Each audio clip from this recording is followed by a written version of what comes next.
My daughter left my two grandkids at my house for just one day to go to a party. She never came back. I raised them. I fed them. I taught them how to pray and how to stand tall. 15 years later, she pulled up in a limousine with a lawyer and a camera crew accusing me of kidnapping them. She wanted to take them back. But when I showed the crumpled envelope to the judge, the one I kept in my Bible for a decade and a half, he looked at her and asked, "Mrs. Reynolds, do your children know you signed this?" I replied, "Not yet, Your Honor, but they are about to. If you have ever been punished for doing the right thing, hit that like button and subscribe. Let me know in the comments where you are watching from." It was 6 in the morning on a Sunday, the kind of quiet that feels holy, especially in Philadelphia, before the city fully wakes up. The sun was just starting to bleed through the curtains, painting the living room in soft shades of orange and gray. I was standing in the hallway mirror adjusting my tie. It was a navy blue silk tie, the one my late wife Viola bought me for our 30th anniversary. My hands are old now, rough from 40 years of laying track and fixing engines on the railroad, but they were steady as I tied the Windsor knot. Dante, my grandson, was in the kitchen. At 19, he was already 6'5", a giant of a boy who moved with the grace of an athlete.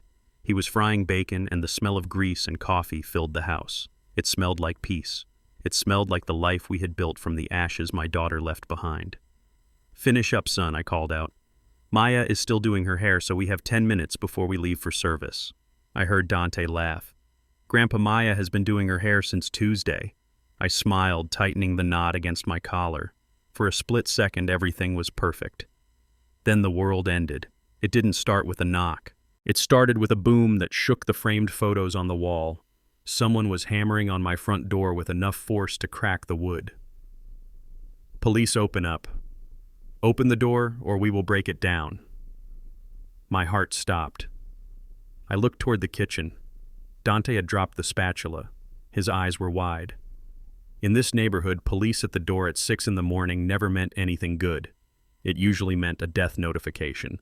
I moved toward the door, my bad knee protesting. "I am coming," I shouted. "Hold your fire. I am opening the door." I unlocked the deadbolt. Before I could even turn the handle, the door was shoved open from the outside. It hit me in the shoulder, sending me stumbling back against the coat rack. 4 officers in tactical vests swarmed into my small living room. Their hands were on their holsters. The air instantly filled with tension and the smell of aggression. "Caleb Thorne," one of them barked. "I am Caleb," I said, raising my hands slowly. "I am unarmed. My grandchildren are in the house.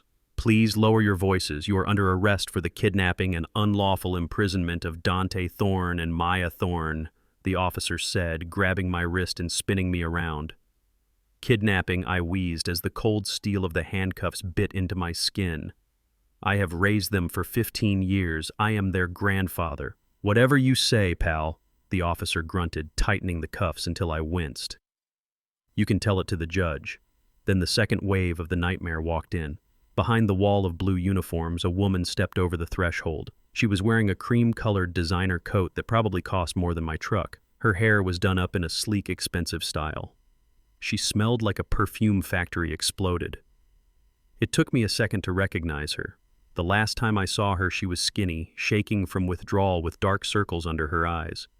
Now she looked like a movie star. Jasmine, my daughter.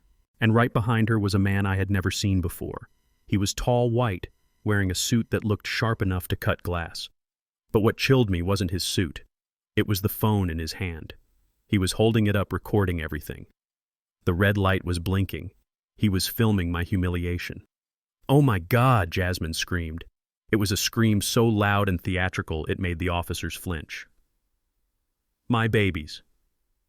Where are my babies?"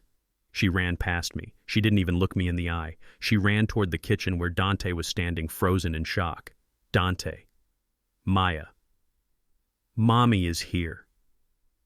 Mommy found you." Dante backed up against the refrigerator. He looked at this strange woman coming at him with her arms open. He looked terrified. He didn't see a mother. He saw a stranger screaming in his kitchen. "Get away from me!" Dante yelled, holding his hands up defensively. "Who are you?" Jasmine stopped looking at the camera the man was holding, making sure it caught her best angle. "I am your mother, Dante," she sobbed, tears flowing instantly. "I have been looking for you for 15 years. He stole you from me. That monster stole you. She pointed a manicured finger at me. Maya ran out of her bedroom holding her violin case. She was 17, small and fragile. When she saw the police, she dropped the violin. "Grandpa," she whispered, her voice trembling. Jasmine lunged for her. "Maya, my sweet baby girl," Maya screamed. She dodged Jasmine's hug and ran toward me, but the police blocked her path. "Stay back, miss," the officer warned. "Don't touch him," Maya screamed. "Why are you hurting my grandpa?" I stood there cuffed like a common criminal in the home I had paid for with my own sweat. I watched my daughter, the woman who had left these children on my porch like unwanted furniture in the dead of winter, now playing the victim for an audience I couldn't see. Jasmine turned to the man filming. "Brad, look at them. He has brainwashed them. They don't even know me." "The man?" Brad lowered the phone slightly, just enough to smirk at me. It was a smile of pure malice. "We have it all on tape, honey," Brad said. His voice was smooth, polished like a radio host. "The world is going to see what this man did to you." The officer shoved me toward the door. "Let's go, Thorne." "Wait," I shouted. My voice was deep, the voice I used to use to command a crew of 50 men on the rail yard. The room went silent for a second. Even Jasmine stopped fake crying. I looked at Dante. He was shaking his fists clenched, ready to fight the police to get to me. I knew if he raised a hand to an officer, his life was over. He was a black man in America. He couldn't make a mistake. "Dante," I said, my voice calm and steady. "Look at me." He looked at me, tears streaming down his face. "Do not do anything stupid," I ordered. "You are the man of the house now. You take your sister, you go into the living room, and you sit down. You do not say a word to these people. Do not answer their questions. Do not sign anything. Call Miss Olivia. Do you understand me?" "But Grandpa?" Dante started. "Do you understand me?" I roared. "Yes," Sir Dante whispered. I looked at Maya. "Be brave, little bird. I will be back. This is just a mistake. A very loud mistake." The officer shoved me again, harder this time. "That is enough. Move it." They dragged me out onto the porch. The sun was fully up now. My neighbors' people I had known for 20 years were standing on their lawns in their bathrobes watching. I saw Mrs. Higgins covering her mouth. I saw Mr. Henderson shaking his head. I held my head high. I didn't look down. I had done nothing to be ashamed of. As they pushed me toward the squad car, Brad stepped into my path. He was still filming, but he brought the phone in close, right up to my face. "Say hello to the 6 o'clock news, Caleb," he said. Then he lowered the phone. He leaned in close, so close I could smell the mint on his breath. He whispered into my ear too low for the police to hear. "You are going to be famous, old man. The kidnapper of Philadelphia. Thank you for keeping them healthy for me. I hear the boy has a hell of a jump shot. That is going to be worth a lot of money." He patted my shoulder as if dusting off a piece of trash. I looked at him. I looked at his expensive suit and his soulless eyes. And in that moment I knew. This wasn't about love. This wasn't about a mother missing her children. This was a harvest. They had come to reap a crop they didn't plant. I didn't say a word. I just stared at him with the cold, hard stare of a man who has seen trains derail and knows exactly how to survive the crash. The officer slammed my head down to get me into the back seat. The door slammed shut, separating me from my life. As the car pulled away, I looked back at the house. I saw Jasmine standing in the window holding Maya's arm tight. Maya was crying. I closed my eyes and prayed, not for me, but for the devil that had just walked into my home, because he had no idea what kind of storm he had just started. He thought he was fighting an old man. He didn't know he was fighting a father, and a father protects his own even if he has to burn the whole world down to do it. The interrogation room smelled like stale coffee and desperation. I sat on a metal chair bolted to the floor, my wrists handcuffed to the table. The cold steel bit into my skin, but the pain in my heart was far worse. I had spent 15 years keeping my grandchildren safe from the world, and now the world had locked me in a cage and thrown away the key. A detective walked in. He was a heavy man with a face that looked like it had been carved out of granite. He didn't introduce himself. He didn't offer me water. He just walked over into the table and slammed a thick file down in front of me. The sound echoed off the cinder block walls like a gunshot. "You are a special kind of sick thorn," the detective spat, pulling out a metal chair and dragging it across the concrete floor. "We ran your prints. We ran the names." He opened the file and pointed a thick finger at a document. 15 years ago, a missing persons report was filed in Ohio. A young mother named Jasmine Thorne went to the police. She was hysterical. She was covered in bruises. She told them her father, a violent alcoholic with a history of rage, had beaten her within an inch of her life and snatched her 2 babies from their cribs. I stared at the paper. The words swam before my eyes. Ohio. I had never lived in Ohio.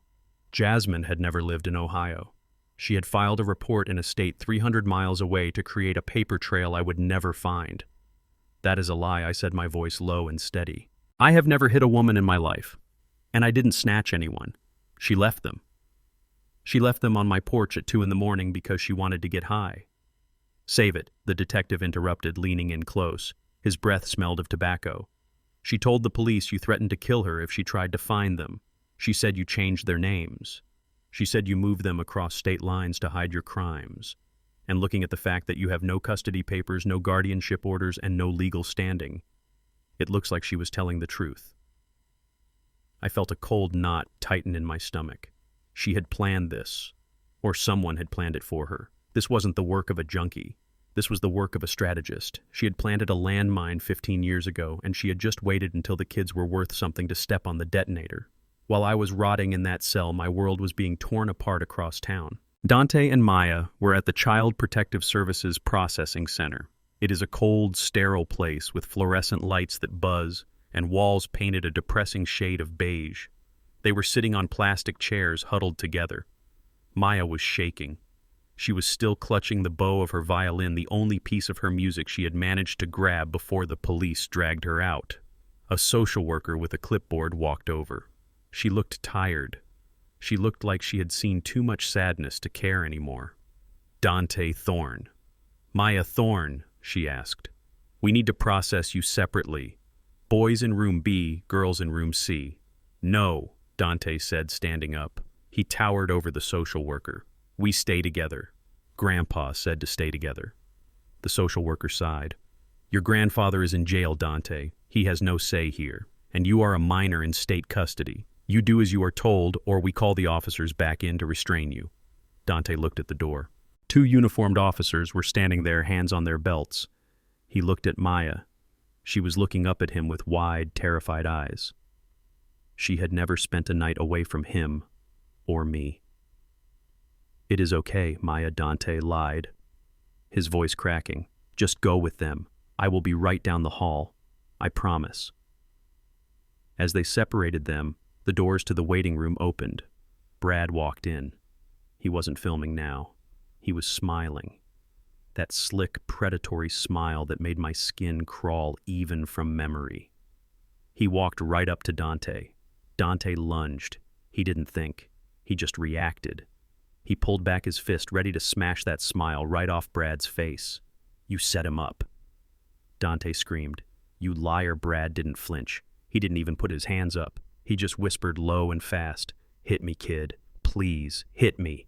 Then I press charges for assault. You go to juvenile detention until you are 21. Your basketball scholarship gone. Your future gone. And while you are locked up, guess what happens to your pretty little sister? She goes into the foster system. And trust me, the system is not kind to pretty girls. Dante froze. His fist hovered inches from Brad's face. He was breathing hard, his chest heaving with rage, but he heard the threat. He understood the leverage. That is a good boy, Brad sneered, patting Dante's cheek. You are smart. Keep being smart, and maybe I will let you see your sister on weekends. Dante lowered his hand. He looked defeated. He looked like a man who had just realized that muscles don't win against monsters. Back in the cell, the detective had left me alone to stew. There was a small television mounted in the corner of the ceiling, protected by a wire cage. It was tuned to the local news. Breaking news flashed across the bottom of the screen. I looked up, and there she was. Jasmine was standing at a podium. Dozens of microphones were shoved in her face. She was wearing a modest black dress, looking small and fragile. She dabbed at her eyes with a tissue. Brad was standing next to her, his hand protectively on her shoulder, looking like the supportive partner. My father is a monster, Jasmine sobbed into the cameras. Her acting was perfect. It was Oscar-worthy. For 15 years, I have lived in hell. I didn't know if my babies were alive or dead. He told me if I ever came looking, he would hurt them. He kept them in a dungeon. He brainwashed them to hate me. The chyron on the screen read, Miracle reunion mother finds children after 15 years of captivity. I watched in horror as the news cut to footage of my house. They showed the police bringing out bags of evidence. They showed my neighbors looking suspicious. They were painting a picture of a house of horrors, a house that was actually filled with love, homework, prayer, and Sunday dinners. Please, Jasmine cried, looking directly into the camera lens. I just want my children back. I just want to be a mother. If you are watching this, Dante Maya, Mommy loves you. Mommy never stopped looking for you. I stood up and slammed my fist against the wall. Liar! I roared at the screen. You sold them. You sold them for a bag of powder. But the TV couldn't hear me. The world couldn't hear me. To them, I was the villain. I was the crazy old man who stole 2 innocent children. The door to the cell opened again. This time, it wasn't the detective. It was a young man in a cheap suit that was 2 sizes too big for him. He looked exhausted. He was carrying a briefcase that looked like it was falling apart. Mr. Thorne, he asked, adjusting his glasses. I am Mr. Henderson. I am your court-appointed public defender. He didn't sit down. He didn't look me in the eye. He just opened his briefcase and pulled out a yellow legal pad. I have reviewed the preliminary charges, Mr. Henderson said, his voice flat. Kidnapping in the 1st degree, custodial interference, child endangerment, fraud. He looked up at me then, and I saw pity in his eyes. Pity is worse than hate. Pity means you are already dead.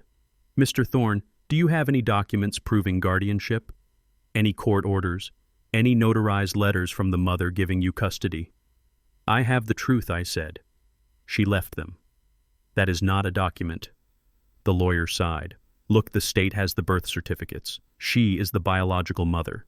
You are legally speaking a stranger who has been holding these children without consent. The police found no custody papers in your home. I kept them safe, I whispered.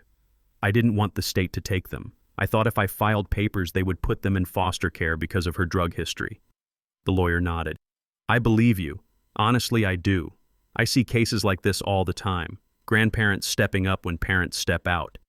But the law doesn't care about what is moral. It cares about what is on paper. And on paper, you are a kidnapper. He closed his briefcase.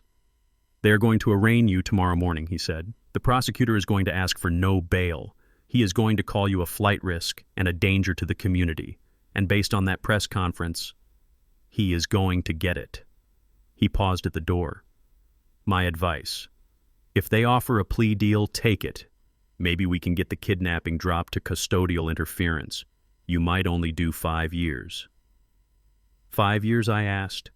And my grandchildren. They go to the mother, the lawyer said. There is no other option. She has clean drug tests, a stable home, and a wealthy fiancé. The court will grant her immediate custody tomorrow. We lost Mr. Thorne. I am sorry. He walked out.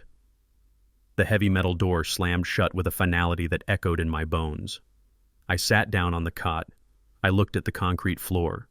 I thought about Dante's graduation next month. I thought about Maya's violin recital. I thought about the life I had promised them. We lost. That is what the lawyer said. But then I remembered something I hadn't thought about in 10 years. I wasn't just a grandfather. I was a railman. And on the railroad, when the brakes fail and the train is careening toward a cliff, you don't just sit there and brace for impact. You climb out of the cabin. You crawl along the freezing metal of the moving train, and you switch the tracks manually. I looked at the TV screen where Jasmine was still crying fake tears. You think you won, I whispered to the flickering image. You think you have all the papers, but you forgot one paper. I closed my eyes and visualized my bedroom back home. I visualized the loose floorboard under the rug in the corner. I visualized the rusted metal box hidden in the dirt underneath. They hadn't found it. The police searched the drawers. They searched the closets. But they didn't search the foundation. I wasn't done. I wasn't pleading guilty, because inside that box was a ghost that could scream louder than any lawyer. I lay back on the cot and folded my hands over my chest. Let them have their press conference. Let them have their victory lap. Tomorrow the engineer was going to work, and I was going to derail this entire train. The air outside the precinct smelled like rain and exhaust fumes, but to me it smelled like shame. I walked out of those heavy metal doors with my head down, not because I was guilty, but because I felt the weight of every eye on the street burning into my skin. Deacon Miller was waiting for me by the curb in his rusted Buick. He didn't ask me how I was. He didn't ask me if I did it. He just opened the passenger door and nodded. That is the thing about old friends from the church. They know your soul better than the police know your rap sheet. They know a man who has spent 15 years on his knees praying for his grandbabies doesn't turn around and kidnap them. The ride home was silent. I watched the city of Philadelphia roll by through the cracked window. It is a hard city. It chews people up and spits them out. I had spent my life trying to keep Dante and Maya from being chewed up, and now the city had swallowed them whole. When we pulled up to my house, the yellow police tape was still flapping in the wind, torn and ragged. My front door was boarded up with a piece of plywood where they had kicked it in. I thanked the deacon and told him to go home. I needed to face this alone. I pried the plywood loose and stepped inside. The silence hit me harder than the police battering ram. For 15 years, this house has been a symphony of noise. The sound of cartoons on the television, the sound of Maya practicing her scales on the violin, screeching at first, then turning into something that sounded like angels crying. The sound of Dante dribbling that basketball in the hallway until I threatened to pop it. The sound of laughter, the sound of arguments over whose turn it was to wash the dishes. Now it was a tomb. I walked into the kitchen. Dante's half-cooked bacon was still in the pan, cold and congealed in white grease. Maya's hairbrush was on the table. I picked it up. A few strands of her curly hair were caught in the bristles. I held it to my chest and I fell to my knees. I am a 71-year-old man. I have lifted steel beams. I have shoveled coal. I have survived cancer. But holding that hairbrush broke me. I sobbed. I sobbed until my chest hurt, until my throat was raw. I tried to stand up, but my legs felt heavy. I dragged myself to the front window and looked out at the porch. The sun was setting, casting long shadows across the wood planks. And suddenly, I wasn't standing in the sunset. I was standing in the dark. The memory hit me like a physical blow. It was vivid. It was violent. It was 15 years ago, January, the kind of winter night where the wind feels like a knife. The thermometer read 10 degrees below zero. I was asleep in my armchair, having just finished a double shift at the rail yard. Bang, bang, bang. The sound woke me up. I opened the door, and a gust of freezing snow blew into the living room. And there she was, Jasmine. She wasn't the polished woman in the designer coat I saw yesterday. She was a skeleton. Her eyes were sunken dark pits that looked like broken glass. Her skin was gray. She was shivering so hard her teeth were clacking together. She was wearing a denim jacket over a t-shirt in the middle of a blizzard. But she wasn't alone. In her arms she held 2 bundles wrapped in dirty towels. Here, she said, her voice a raspy croak. Take them. She shoved the bundles at me. I grabbed them instinctively. They were ice cold. One of them was screaming a high, thin wail of hunger. The other one was silent, which terrified me more. Jasmine, what is this? I asked, pulling the towels back. They were babies. Dante was 4. Maya was 2. They were filthy. They smelled of urine and old smoke. I can't do it, Pop, she said, backing away down the stairs. I can't stop the noise. They are always crying. I need to go. I have a run to make. You're not going anywhere, I shouted, grabbing her arm with my free hand. You get inside. You feed these children. She ripped her arm away with a strength that only comes from addiction. Let me go, she screamed. I just need a day. Just keep them for one day. I have to go meet someone. He has the stuff. Just one day, Pop. I will be back tomorrow with money. I promise. She turned and ran. She ran into the snow toward a beat-up sedan idling at the curb with the headlights off. I saw the silhouette of a man in the driver's seat. Jasmine, come back, I yelled. You will kill them. She didn't look back. The car screeched away, leaving black tire marks on the white snow. I stood there on the porch holding 2 freezing children, watching the taillights of my daughter disappear into the night. I looked down at Dante. He looked up at me with wide, terrified eyes and whispered, Mama, no, son. I whispered back, pulling him into my warm flannel shirt. Mama is gone. But Pops is here. Pops is not going anywhere. One day, she said, one day. I stood by the window in the present day, watching the empty street. One day turned into a week turned into a month turned into 15 years. She never called. She never sent a birthday card. She never sent $1 for diapers or school shoes or insulin for Maya's asthma. I raised them on a pension and a prayer. I taught Dante to shoot a basketball so he could get a scholarship because I knew I couldn't afford college. I bought Maya a secondhand violin because she stared at the orchestra on PBS like it was magic.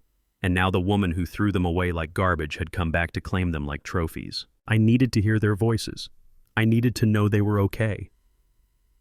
I pulled my cell phone from my pocket. My hands were shaking so bad I could barely dial. I called Dante's number. I prayed he still had his phone. "Ring, ring, ring, please pick up, son," I whispered. "Please." The line clicked open. "Dante," I shouted. "Dante, are you there?" There was a pause. Then a voice spoke, but it wasn't the deep, gentle voice of my grandson. It was smooth. It was arrogant. It was the voice of the man in the suit. "Brad, Mr. Thorne," Brad said. "I was wondering when you would call." "Put him on the phone," I growled.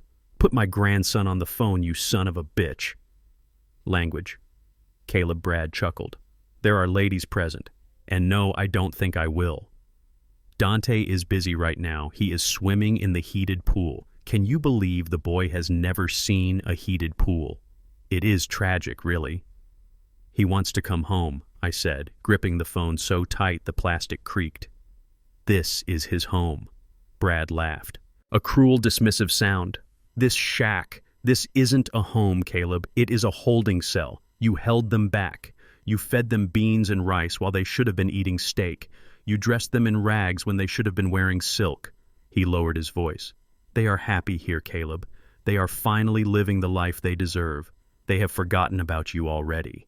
Dante is staring at a brand new Corvette I just parked in the driveway. Do you think he is thinking about his old grandpa and his dusty house? No. He is thinking about horsepower. Money talks, old man. "And you are whispering. Don't call this number again," Brad said, his tone turning icy. "Or I will add harassment to the list of charges. Enjoy your empty house." Click. The line went dead. I stood there with the phone pressed to my ear, listening to the silence. The rage started in my toes and shot up my spine like a lightning bolt.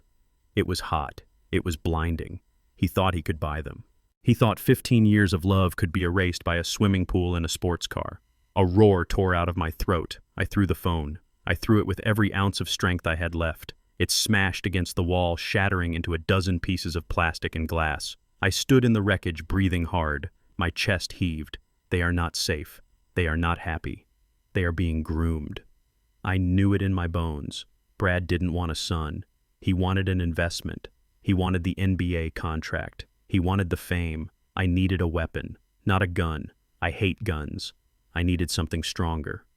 I turned and walked into my bedroom. It was a small room, simple and clean. I walked to the corner near the radiator. I got down on my hands and knees. My joints popped. I groaned in pain, but I didn't stop. I pulled back the worn corner of the rug. Underneath, the floorboards were scuffed and old. I ran my fingers along the groove of the third board from the wall. I found the loose nail. I pulled. The board creaked and popped up. A cloud of dust rose into the air. I reached into the dark hole between the joists. My fingers brushed against something cold and metal. I pulled it out. It was a rusted steel lunchbox, the kind rail workers used back in the 50s. The paint was chipped away, revealing the orange rust underneath. It looked like trash. It looked like nothing. But to me it was heavier than gold. I sat on the floor with the box in my lap. I wiped the dust off the lid with my sleeve. I had put this box here 15 years ago, the week after Jasmine left, the week I realized she wasn't coming back.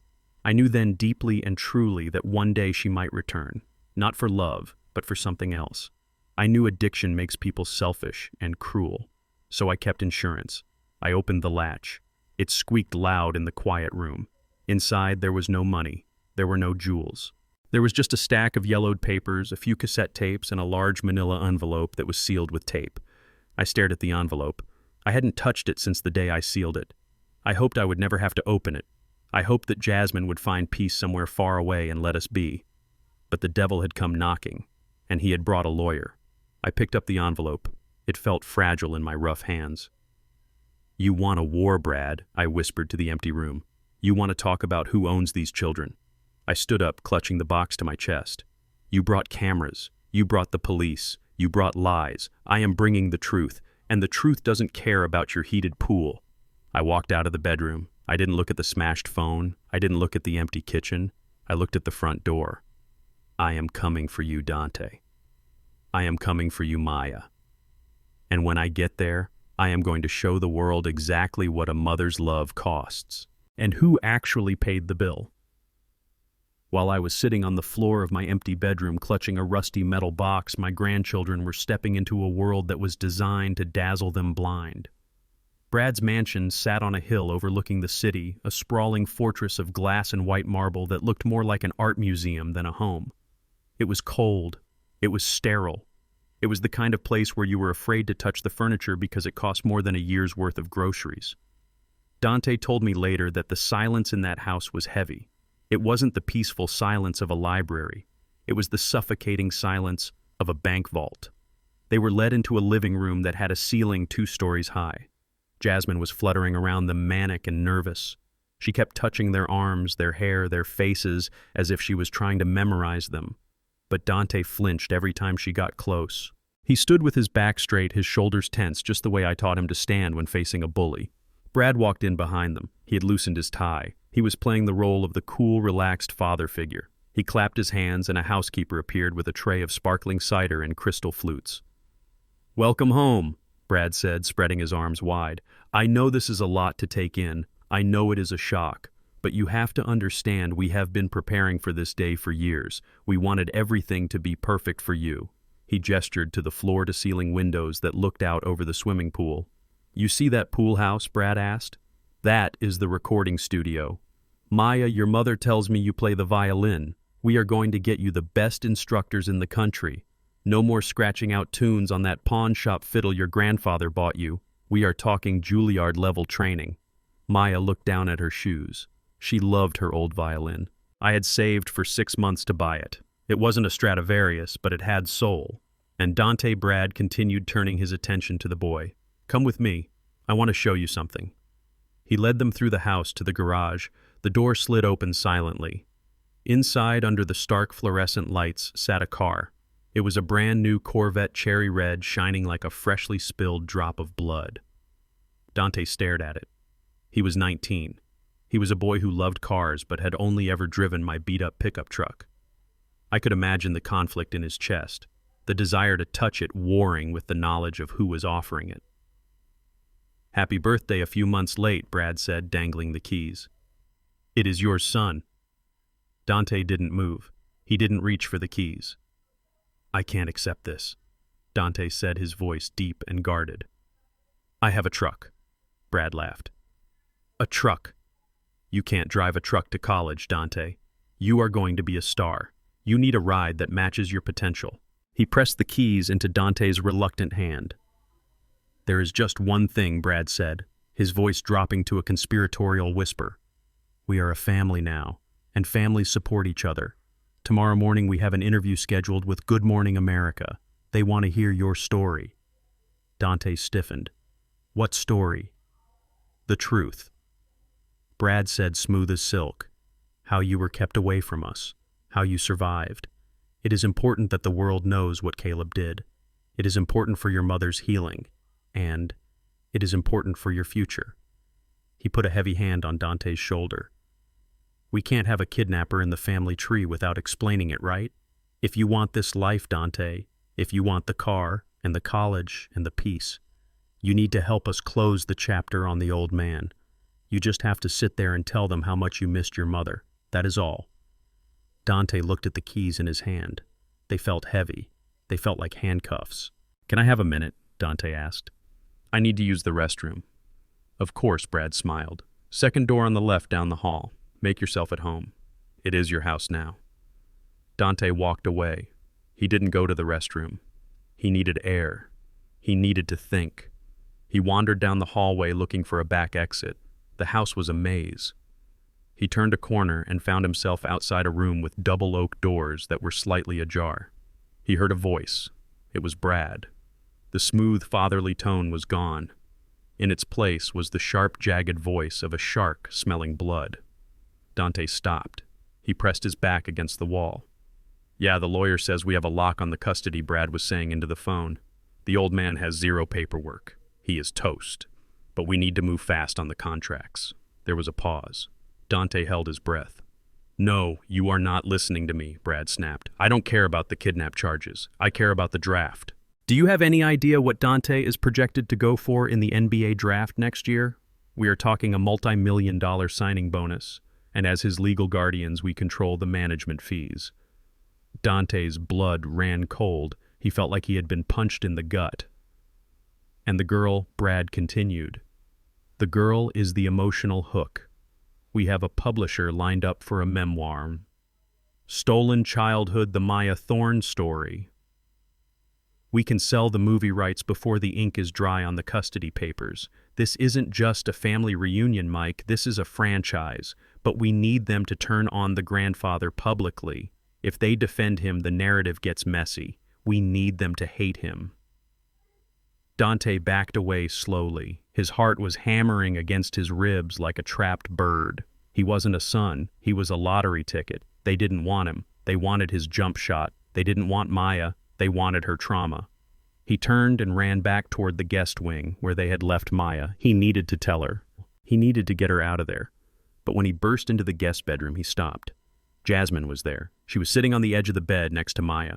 The room was filled with shopping bags. Gucci, Prada, Chanel. Clothes were piled everywhere, covering the simple jeans and t-shirt Maya had arrived in. Jasmine was crying. But these weren't the loud theatrical tears for the cameras. These were quiet, sniffling tears. She was holding Maya's hand. I sent letters, baby Jasmine was whispering. Her voice sounded broken. Every month. For 15 years. I sent birthday cards with money. I sent pictures. I begged him to let me talk to you. Maya was sitting stiffly, but her eyes were wet. She was listening. He burned them, Jasmine said, looking into Maya's eyes with intense, desperate conviction. He told me he burned them all. He said you were dead to me. He said if I ever came near the house, he would call the police and tell them I was dealing drugs. He used my past against me, Maya. I made mistakes, yes. I was young. I was sick. But I never stopped loving you. He stole 15 years of hugs from us. Dante stood in the doorway. He wanted to scream. He wanted to shout that it was a lie. He had seen the mail every day for 10 years. There were never any letters. But then he saw Maya's face. Maya was looking at Jasmine not with fear, but with confusion. And under the confusion, there was a tiny, fragile spark of hope. She was 17. She had spent her whole life watching other girls with their mothers. She had spent her whole life wondering why she wasn't wanted. And now here was this beautiful crying woman telling her that she was wanted, that she had been fought for. Why would Grandpa do that? Maya whispered. Because he wanted to punish me, Jasmine said, squeezing her hand. He hated who I was. He wanted to keep you all to himself. He is a controlling man, Maya. You know how strict he is. You know how he never let you go anywhere. That part was true. I was strict. I was terrified of losing them to the streets. I kept a tight leash. Maya nodded slowly. He was strict. See, Jasmine said, brushing a tear from Maya's cheek. He wanted to own you. I just want to love you. Dante stepped into the room. Maya, he said, his voice hard. We need to talk. Jasmine looked up. Her eyes flashed with annoyance for a split second before softening back into the grieving mother. Dante, sweetheart, Jasmine said. Look at these clothes I bought for your sister. Doesn't she look like a princess? We are going to burn those old rags she came in. No daughter of mine is going to dress like a pauper. Get out, Dante said. I need to talk to my sister. Alone. Jasmine stood up. She smoothed her dress. Of course. You two need time. I will be downstairs making dinner. Real dinner. Not that greasy stuff he fed you. She walked out, leaving a cloud of perfume in her wake. Dante closed the door. He locked it. He went over to Maya and grabbed her shoulders. Maya, listen to me, Dante hissed. They are lying. All of it. The letters, the threats. It is all a lie. Maya pulled away. She stood up and walked over to the pile of expensive clothes. She touched a silk dress. It was soft. Softer than anything she had ever touched. How do you know? Maya asked. Her voice was small. Because I just heard Brad on the phone, Dante said. He doesn't care about us. He talked about my NBA contract. He talked about selling a book about you. We are just money to them, Maya. Grandpa loves us. Maya turned around. Her eyes were full of tears. Does he? She asked. Or does he just want to control us? Like Mom said, Maya. Don't be stupid, Dante snapped. Grandpa saved us. She left us on the porch. Did she? Maya asked. A tear rolled down her cheek. Or did Grandpa kick her out? Dante froze. I don't remember that night, Dante, Maya whispered. I was 2. You were 4. Do you really remember, or do you just remember the story Grandpa told us? Dante opened his mouth, but no words came out. He had a memory of the cold, of the snow, but the details, they were blurry. Look at her, Dante, Maya said, her voice shaking. She is heartbroken. You can't fake that kind of pain. She has been crying for hours. Why would she come back now if she didn't love us? Why would she fight the police? Why would she spend all this money? Because Brad is broke, Dante yelled, because they need us. Maybe you are wrong, Maya shouted back. Maybe Grandpa is the bad guy. He never talks about her. He hid her existence from us. He never let us have a normal life. Maybe he stole us. Dante looked at his little sister. He saw the doubt taking root. It was a poison, fast-acting and deadly. Jasmine had found the crack in the foundation, the resentment every teenager feels toward a strict parent, and she had driven a wedge right through it. He looked at the silk dress in her hands. He looked at the Corvette keys in his pocket. We have to get out of here, Dante said. Tonight. We are running away. Back to Grandpa. Maya took a step back. She clutched the silk dress to her chest like a shield. No, she whispered. What? I am not going, Maya said. I want to stay. I want to know her, Dante. I want a mother. Dante stared at her. He felt the floor dropping out from under him.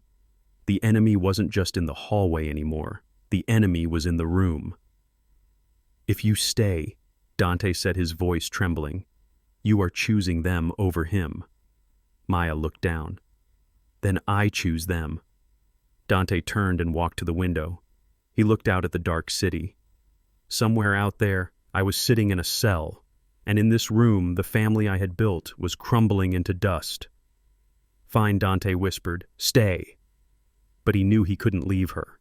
He was trapped by his love for his sister, trapped in a mansion that was slowly eating their souls.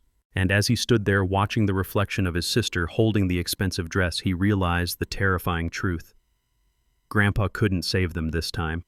We were on our own. The sound of glass shattering is different when it comes from your own window. It is sharper, louder. It sounds like the breaking of a promise. I was sitting in my armchair in the dark, staring at the empty spot on the rug where Dante used to do his push-ups when the brick came crashing through the front bay window. It landed in the middle of the floor, surrounded by a spray of glittering shards. Wrapped around the brick was a piece of paper with a single word scrawled in black marker. Monster. I didn't flinch. I didn't call the police. The police had already made it clear whose side they were on. I just looked at the hole in the glass, letting the cold night air drift into the house. It felt fitting. The house was already cold. The next morning, the sun revealed the rest of the damage. Someone had come in the night with a can of red spray paint. Across my front door, the door I had sanded and varnished with my own hands, they had written one word in dripping, jagged letters. Kidnapper. I stood on the porch and looked at it. Mrs. Higgins, my neighbor of 20 years, was out watering her hydrangeas. She was the woman whose groceries I had carried up the steps when her husband had his hip surgery. She was the woman who had knitted Maya a scarf every Christmas. I looked at her, hoping for a nod, a sign of solidarity. Mrs. Higgins saw me. She saw the red paint, and she turned her back. She walked into her house and locked the door. The click of her deadbolt echoed across the quiet street. That sound hurt more than the brick. That was the sound of my community, my people deciding that the man on the television screen was real and the man they had known for 2 decades was a lie. I didn't scrub the paint off. I didn't sweep up the glass. I left it there. Let them look. Let them stare. I had nothing to hide. I went into my bedroom and opened the closet. Pushed to the back behind my flannel shirts and work overalls was a garment bag. I unzipped it. The smell of mothballs and cedar drifted out. It was my Sunday suit, charcoal gray, double-breasted.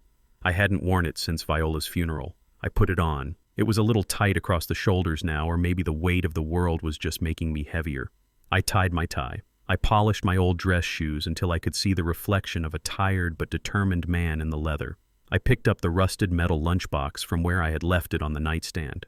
It felt cold and heavy in my hand. I walked out to my truck. It took 3 tries to get the engine to turn over. She was old and tired just like me, but she started. We rolled out of the neighborhood past the staring eyes, past the judgment, and headed downtown. I wasn't going to the public defender's office. Mr. Henderson was a nice kid, but he was a minnow swimming in a tank of sharks. Brad was a great white. If I wanted to survive, I needed a killer whale. I parked the truck in a garage surrounded by Lexuses and Mercedes. I walked into the lobby of the Liberty One Tower. The security guard looked at my frayed cuffs and my scuffed shoes with suspicion, but I signed the logbook with a steady hand. I took the elevator to the 45th floor. The doors opened onto a lobby that smelled of money. Marble floors, leather chairs, a view of the city that made the cars look like ants. The sign on the wall read Sterling Vance and Associates. I walked up to the receptionist. She was young pretty and looked at me like I was delivering a sandwich. "Can I help you, sir?" she asked, her hand hovering over the silent alarm button under her desk. "I am here to see Olivia Sterling," I said. "Miss Sterling is in meetings all day," she said dismissively. "Do you have an appointment?" "Tell her it is Caleb," I said. "Tell her it is the man who bought her first tort law textbook because her father was out of work." The receptionist blinked. She picked up the phone, whispered something, and then waited. Her eyes went wide. "Yes, ma'am, right away." She hung up and looked at me with new respect. "She says to come right back, Mr. Thorne." I walked down a hallway lined with mahogany doors. At the end, the biggest door opened. Olivia stood there. She wasn't the skinny girl with braids running around my block anymore. She was a force of nature. She wore a tailored suit that cost more than my house. Her hair was pulled back in a severe, powerful bun. She looked like justice personified, but when she saw me, the mask dropped. Her eyes softened. "Uncle Caleb," she whispered. She didn't shake my hand. She hugged me. She hugged me tight, smelling of expensive perfume and loyalty. "I saw the news," she said, pulling back to look at me. "I saw what they are saying. I was going to call you today." I walked into her office. It was enormous. I sat down in a leather chair that swallowed me whole. I placed the rusted lunchbox on my lap. "They took them, Olivia," I said, my voice cracking for the first time. "They took Dante and Maya, and now they are trying to take my name." Olivia walked behind her desk. She didn't sit. She paced. She was in lawyer mode now. "I know Brad Reynolds," she said, her voice sharp. "He isn't a husband. He is a PR crisis manager. He spins narratives for a living. He makes oil spills look like environmental opportunities. He is good, Caleb. He is very, very good." She stopped and looked at me. "We have a problem, a big one. In the court of public opinion, you are already convicted. You are the creepy grandfather who stole 2 babies. And in family court, perception is reality. Brad has the money, the mother, and the media. You have—" She gestured to my old suit. "You have your word. And in this system, Caleb, a black man's word against a rich white man's camera crew is not a fair fight. We cannot win this with sentiment. We cannot win this by telling the judge how much you love them. Brad will twist your love into obsession. He will twist your protection into imprisonment." She leaned across the desk, her eyes intense. "I need something hard, Caleb. I need evidence. Did Jasmine send letters? Did she send money? Do you have receipts?" "No," I said. "She never sent a dime." "Did you file for custody 15 years ago?" "No," I said. "I was afraid they would put them in foster care." Olivia sighed. She rubbed her temples. "So legally you are a stranger who kept 2 children from their biological mother. Caleb, I want to help you. I owe you. But I can't go into a courtroom with empty hands. If we walk in there today, the judge will look at the birth certificates, look at your lack of legal standing, and hand those kids over to Jasmine permanently. And then Brad will sue you for damages until you lose your house." I sat there listening to the truth. It was brutal. It was cold. It was the same truth the public defender had told me, but hearing it from Olivia made it real. Emotion didn't matter. The fact that I wiped their noses and taught them to read didn't matter. The law was a machine, and I was caught in the gears. But I wasn't empty-handed. I looked down at the rusty box in my lap. I remembered the night I packed it. I remembered the fear I felt, wondering if this day would ever come. I remembered Viola telling me, "Keep it safe, Caleb. The truth waits." I lifted the box. It was heavy. I placed it on Olivia's polished mahogany desk. The metal scratched the wood surface with a screeching sound. I don't have money to pay your retainer, Olivia, I said quietly. I spent every penny I had on braces for Dante and asthma medicine for Maya. I put my hand on the lid of the box. But I have this. Olivia looked at the box. It was ugly. It was covered in dust and rust spots. It looked like garbage sitting on her $1,000,000 desk. What is it? She asked. I kept it, I said. From the night she left, I never opened it. I never showed it to anyone. Not even Dante. Because I didn't want them to know. I wanted them to think their mother was just lost. I didn't want them to know she was a merchant. A merchant? Olivia asked, frowning. I unlatched the box. The sound was loud in the quiet office. She didn't just leave them, Olivia. She didn't just run away. I opened the lid. Inside lay the manila envelope, yellowed with age, sealed with tape that had turned brittle and brown. She made a deal, I whispered. I pushed the box toward her. You said you need evidence. You said you need something hard.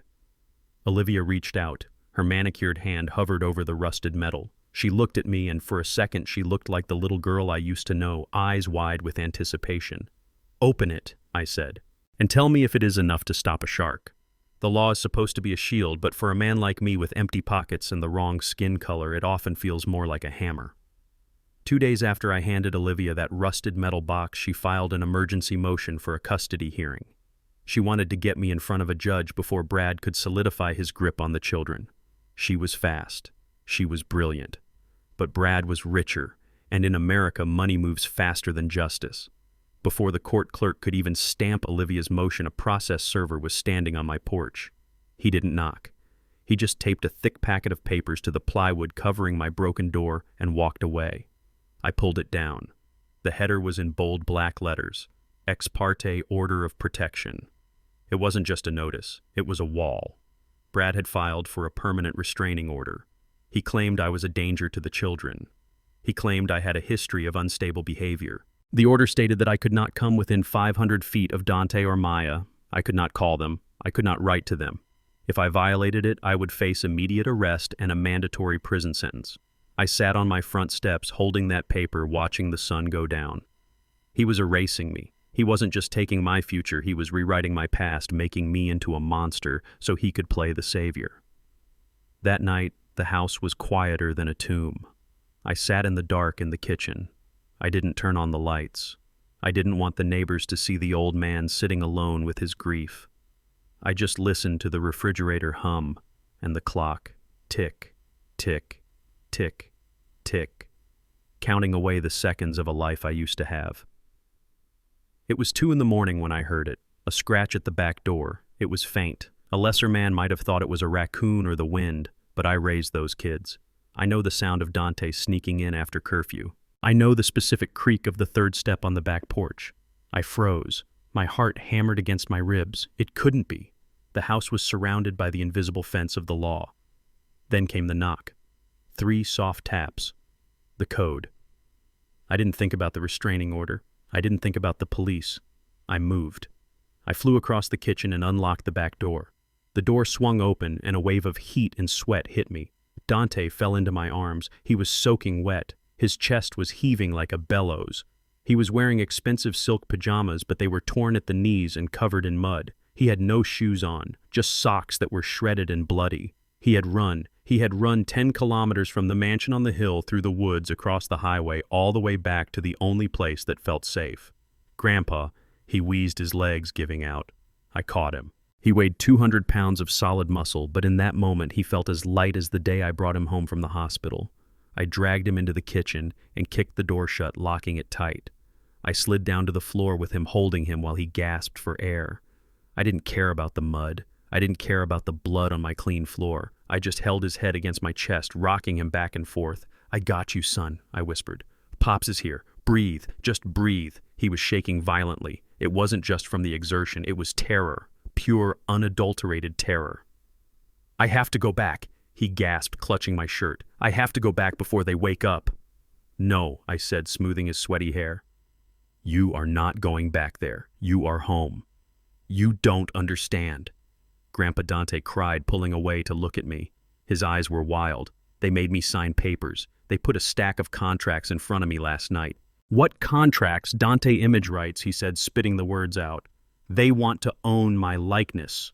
Brad says if I sign with his agency, he can get me a shoe deal before the draft. He says I will be a millionaire by Christmas. I grabbed his shoulders. You don't sign anything, Dante. You are 19. You can say no. I did say no. Dante yelled, tears cutting tracks through the dirt on his face. I told them I didn't want their money. I told them I wanted to come home to you. He choked on a sob. And then Brad smiled. He opened a file on his iPad. It wasn't a contract, Grandpa. It was a police report. A drafted police report waiting to be filed. I went cold. What did it say? It said you abused us, Dante whispered. It said for 15 years you beat us. It said you starved us. It had pictures, Grandpa. Doctored pictures of Maya with bruises. Brad said if I don't sign the contract, if I don't go on TV and say you are a monster, he will file it. He will have you arrested for child abuse. He said you would die in prison. The room spun. I felt bile rise in my throat. This wasn't just greed, this was evil. Brad was holding my freedom hostage to force my grandson to sell his soul. I looked at this boy, this strong, beautiful boy who had run through the night on bleeding feet, not to save himself, but to save me. He broke down, then burying his face in his hands. I can't let them take you, Grandpa, he sobbed. I can't. I will sign. I will do whatever they want. I will play their game. Just please don't let them hurt you. I pulled him close again, hugging him so tight I thought I might crack his ribs. Listen to me, Dante, I said, my voice fierce. You will not sign. You will not sell yourself to protect an old man. I have lived my life. I have walked my path. If I have to go to jail to keep you free, then I will walk into that cell with a smile. Do you hear me? You are the prize, Dante, not me. We sat there in the dark on the kitchen floor crying together. Two men, one at the end of his life, and one at the beginning, bound by blood and broken by the world. For a moment, I allowed myself to hope. I thought maybe we could run. Maybe we could get in the truck and drive. Drive until the gas ran out. Drive until we found a place where lawyers and lies couldn't reach us. But Brad was always one step ahead. I didn't hear a siren. Brad was too smart for sirens. Sirens give you time to prepare. I heard the tires screech out front, then the heavy boots on the porch, then the crash. My front door, the one I had just boarded up, exploded inward for the second time in 3 days. Police hands in the air. Dante screamed. It was a sound of pure heartbreak. They swarmed the kitchen. Flashlights blinded us. I tried to stand up to put myself between Dante and the guns, but I was too slow. A tactical boot kicked me in the chest, sending me sprawling backward. My head hit the cabinets with a sickening crack. Don't touch him. Dante roared, lunging at the officers. 3 men tackled him. They slammed him face first into the linoleum. I watched my grandson, my pride being treated like an animal. I lay on the floor, dazed blood trickling into my eye. I looked at Dante's feet, his bloody, shredded socks. And then I saw it. Embedded in the sole of his left shoe, the expensive sneakers Brad had forced him to wear earlier, was a small, blinking red light. A tracker. He hadn't run to freedom. He had run on a leash. Brad had let him run. Brad had watched the dot on a screen waiting for him to lead them to me. He wanted this. He wanted me to violate the restraining order. He wanted to catch us together so he could prove I was enticing the boy away. Caleb Thorne, you are under arrest for violation of a protective order and interference with custody, the sergeant barked, dragging me up by my handcuffs. I didn't fight. I didn't argue. I just looked at Dante. They were hauling him up. He was fighting, kicking, screaming. Grandpa. No, tell them. Tell them I came to you. I locked eyes with him. Be quiet, Dante, I shouted over the chaos. Don't say a word. Save yourself. Brad walked into the kitchen then. He stepped over the broken door frame. He looked at Dante, held down by 2 cops. He looked at me, bleeding in handcuffs. He looked down at Dante's feet and saw the blinking light. He smiled. I told you, son, he said, his voice calm and terrifying. I told you those shoes were a perfect fit. We always know where you are. He nodded to the officers. Take the boy home. He is confused. He has had a traumatic night. And take Mr. Thorne to the precinct. I think the judge will be very interested to know he lured a minor out of his home in the middle of the night. Dante screamed as they dragged him out the back door. "I will kill you," Dante screamed at Brad. "I will kill you for this." "That is a threat," Brad said, checking his watch. "Make a note of that, officer. The boy is unstable. We might need to look into a psychiatric hold until he calms down. Maybe some medication will help him focus on his career." They dragged me out the front door. I watched them shove Dante into a black SUV. I watched Brad get into the back seat with him. I sat in the back of the squad car for the second time, but this time I didn't pray. I looked at the house on the hill glowing in the distance. "You tracked him here, Brad," I thought. "You used his love for me as a trap, but you forgot what you find when you trap a wild animal. You don't find submission, you find teeth." And as the car pulled away, taking me to a cell that was starting to feel like my second home, I made a promise. I wasn't just going to derail the train anymore. I was going to blow up the tracks. County jail is a place where time goes to die. The air is thick with the smell of unwashed bodies, industrial bleach, and fear. For 48 hours, I sat on a steel bench that sucked the warmth right out of my bones. I didn't sleep. I didn't eat the gray slop they slid through the slot in the door. I just sat there listening to the screams of men coming down from highs and the low murmur of men plotting their next crime. I am 71 years old. I have lived a clean life. But in here, I was just another number in an orange jumpsuit. I kept to myself in the corner, eyes on the floor, trying to make myself invisible. But you can't be invisible in a cage. "Yo, Pops." The voice was deep, like gravel grinding in a mixer. I looked up. Standing over me was a man who blocked out the overhead lights. He was massive, covered in tattoos that climbed up his neck and onto his face. I recognized him. Not from the streets, but from the old neighborhood. Vernon. 10 years ago, Vernon was a skinny kid who used to throw rocks at my truck. Then he disappeared into the system. Now he was a shot caller in cell block D. I braced myself. I was too old to fight, but I wasn't going to cower. "What do you want, son?" I asked, keeping my voice steady. Vernon didn't hit me. He didn't threaten me. He sat down next to me on the bench, close enough that the other inmates backed off. "I saw you on the news," Vernon said, looking straight ahead. "They say you snatched some kids. Say you a monster. Do you believe it?" I asked. Vernon chuckled. It was a dry, humorless sound. "Nah. You fixed my mama's furnace one Christmas when we was broke. Didn't charge her a dime. Monsters don't fix furnaces for free." He leaned in closer, dropping his voice to a whisper. "Besides, I know the dude who put you in here, Brad Reynolds." My blood went cold. "You know Brad?" Vernon nodded. "Not socially. But my cousin runs a bookmaking operation in South Philly, the kind of place you go when the casinos cut you off. Your boy Brad. He is a regular, or he was until he maxed out his credit. He owes money," I asked. Vernon laughed. "Pops, he doesn't just owe money, he owes fingers. He is down deep. We are talking 6 figures deep. The sharks are circling and they don't care about his fancy suits or his PR firm. They want their cash or they are going to start breaking things." I sat back against the cold wall. It made sense, the desperation, the sudden interest in the children. But why Dante and Maya? A 19-year-old basketball prospect is a long-term investment. Brad needed money now. "He is trying to get my grandson's contract money," I said. "But that is months away." "That ain't it," Vernon said, shaking his head. "That is the side hustle. The main course is the dead man." I frowned. What dead man? Vernon looked at me like I was slow. "The daddy Pops. The biological daddy. Andre." I froze. Andre was Jasmine's boyfriend from 15 years ago, the one she ran off with, the one who got her hooked on the stuff. I hadn't thought about him in a decade. "Andre died 3 months ago," Vernon said.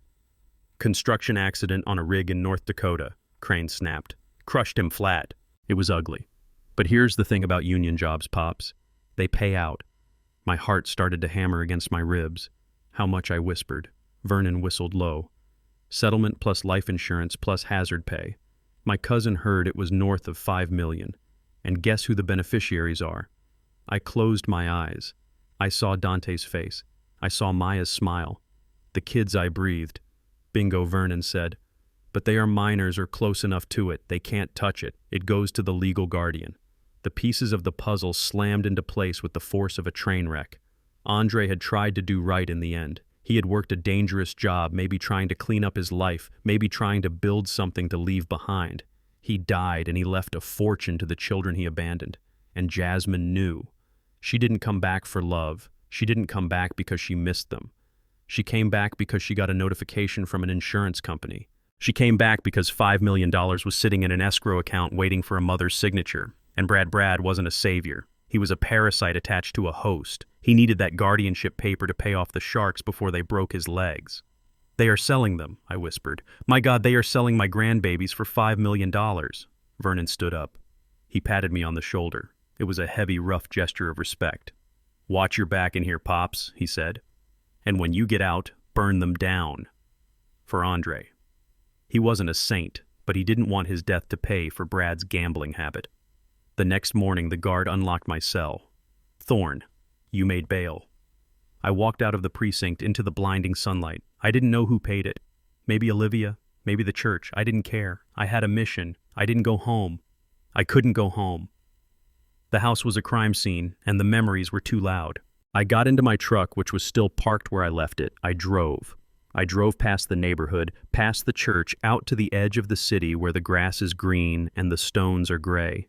I pulled into the cemetery. I walked up the hill to the plot under the oak tree. Viola Thorne, beloved wife and mother. I knelt down in the grass. It was damp, soaking through the knees of my suit pants. I didn't care. I traced the letters of her name with my finger. "Hey, V," I whispered. My voice cracked.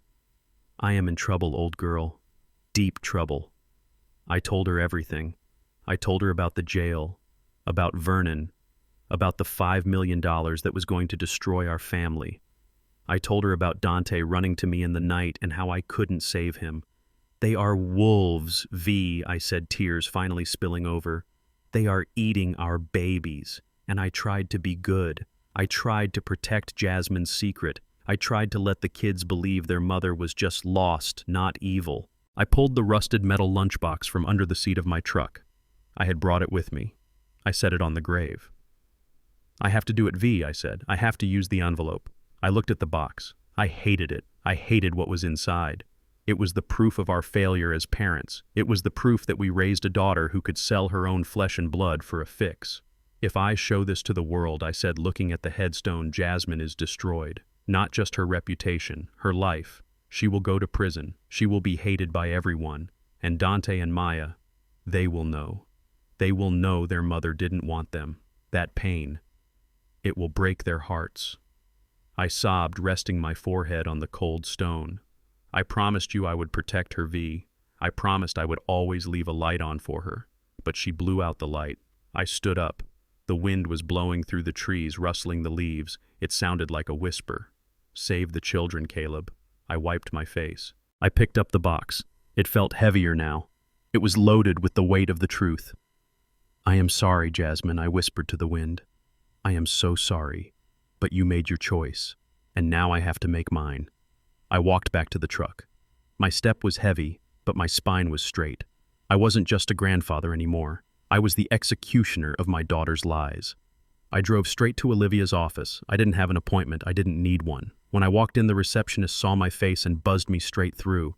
Olivia was on the phone yelling at a clerk. When she saw me, she hung up. "Caleb," she asked, standing up. "You are out." "Thank God." I didn't say hello.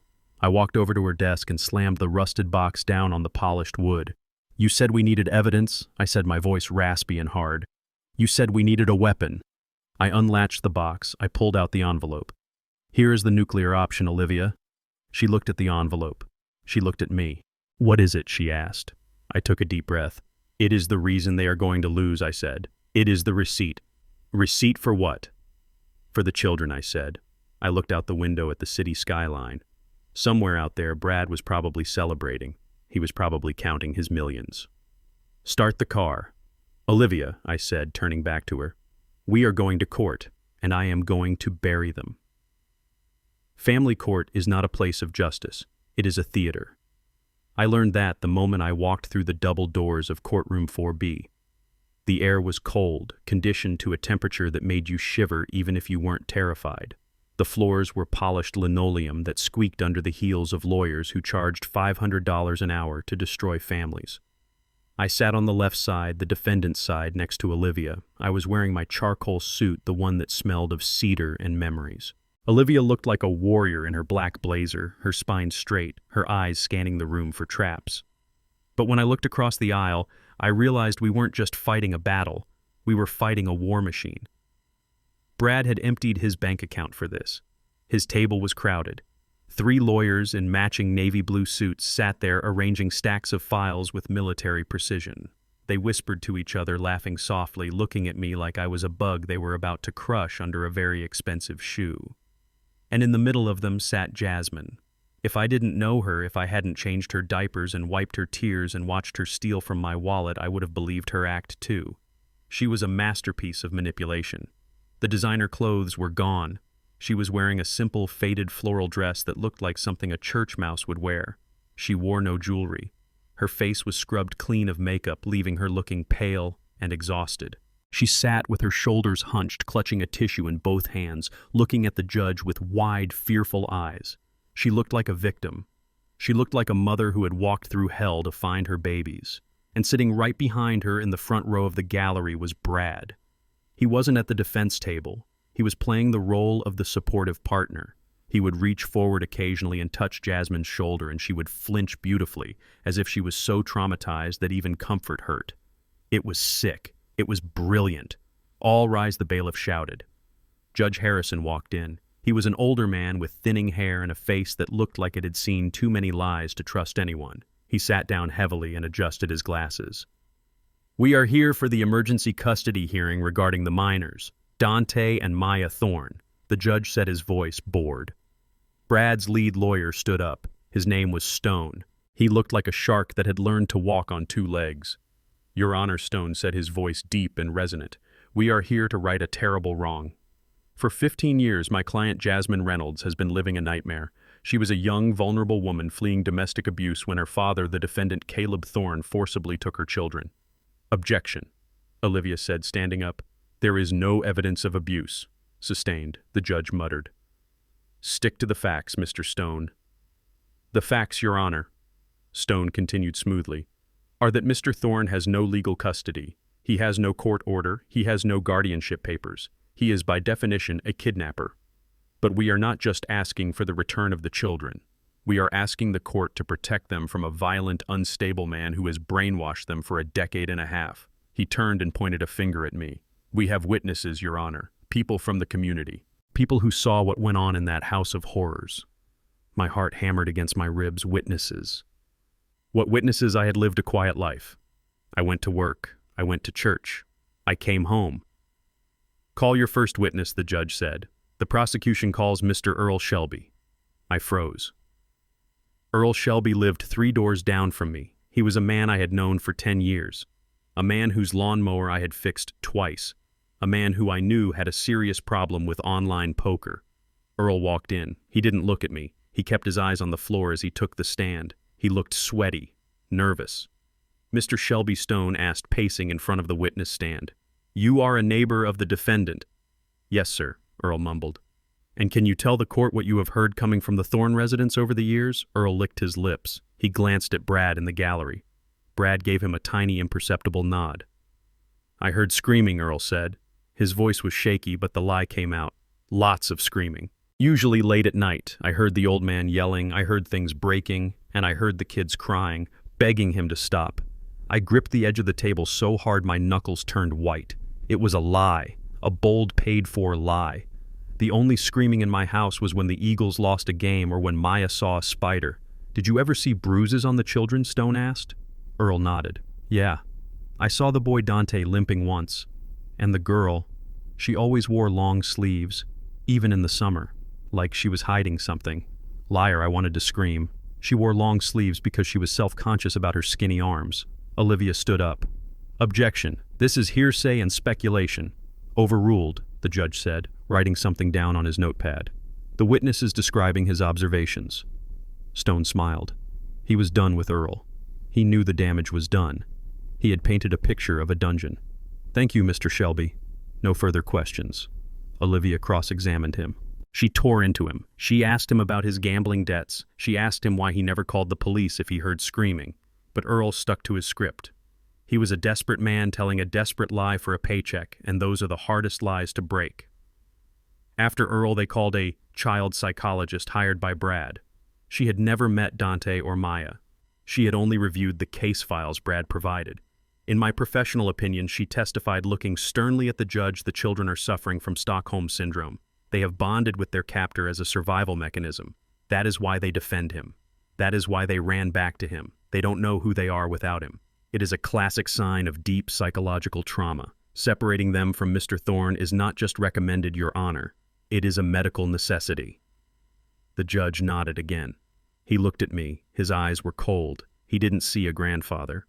He saw a cult leader. I sat there feeling the walls closing in. I looked at Jasmine. She had her face buried in a handkerchief, her shoulders shaking with silent sobs. It was the performance of a lifetime. She was destroying her own children's past to secure her future. Finally, it was our turn. Olivia stood up. Your Honor, we would like to call the defendant Caleb Thorne to the stand. I stood up. My knees popped. I walked to the witness chair. I raised my right hand. I swore to tell the truth. But before I could say a word, Stone stood up. Your Honor, he said, looking bored. We have a procedural objection. Mr. Thorne has already been arrested for violating a restraining order. He is currently facing criminal charges for kidnapping. Anything he says today is self-serving and unreliable. We ask that his testimony be limited strictly to the question of legal guardianship. Does he have it, or does he not? The judge looked at me. Mr. Thorne, do you have a court order granting you custody of these children? I looked at the judge. I looked at the flag in the corner of the room. No, Your Honor, I said. I do not. Do you have a signed document from the mother transferring custody? The judge asked. I thought about the rusted box sitting in Olivia's briefcase. I thought about the envelope. But Olivia squeezed my arm under the table earlier. Not yet, she had whispered. We save the nuke for the end. Let them dig their grave first. No, Your Honor, I said. Not that I can produce right now. The judge sighed. He took off his glasses and rubbed the bridge of his nose. He looked tired. Mr. Thorne, the court appreciates that you may care for these children, but the law is clear. You have no standing. The biological mother is here. She is fit. She has a stable home, and you are facing serious criminal charges. He looked at Jasmine. Mrs. Reynolds, I am inclined to grant your petition for full immediate custody. Jasmine let out a cry of joy. Brad pumped his fist in the air, but Stone wasn't done. He wasn't satisfied with just winning. He wanted to salt the earth. He walked to the center of the room, buttoning his jacket. Your Honor, Stone said, his voice dropping to a grave whisper. Given the severity of the abuse described by Mr. Shelby and the psychological damage described by the doctor, we are amending our petition. He turned and looked directly at me. His eyes were dead.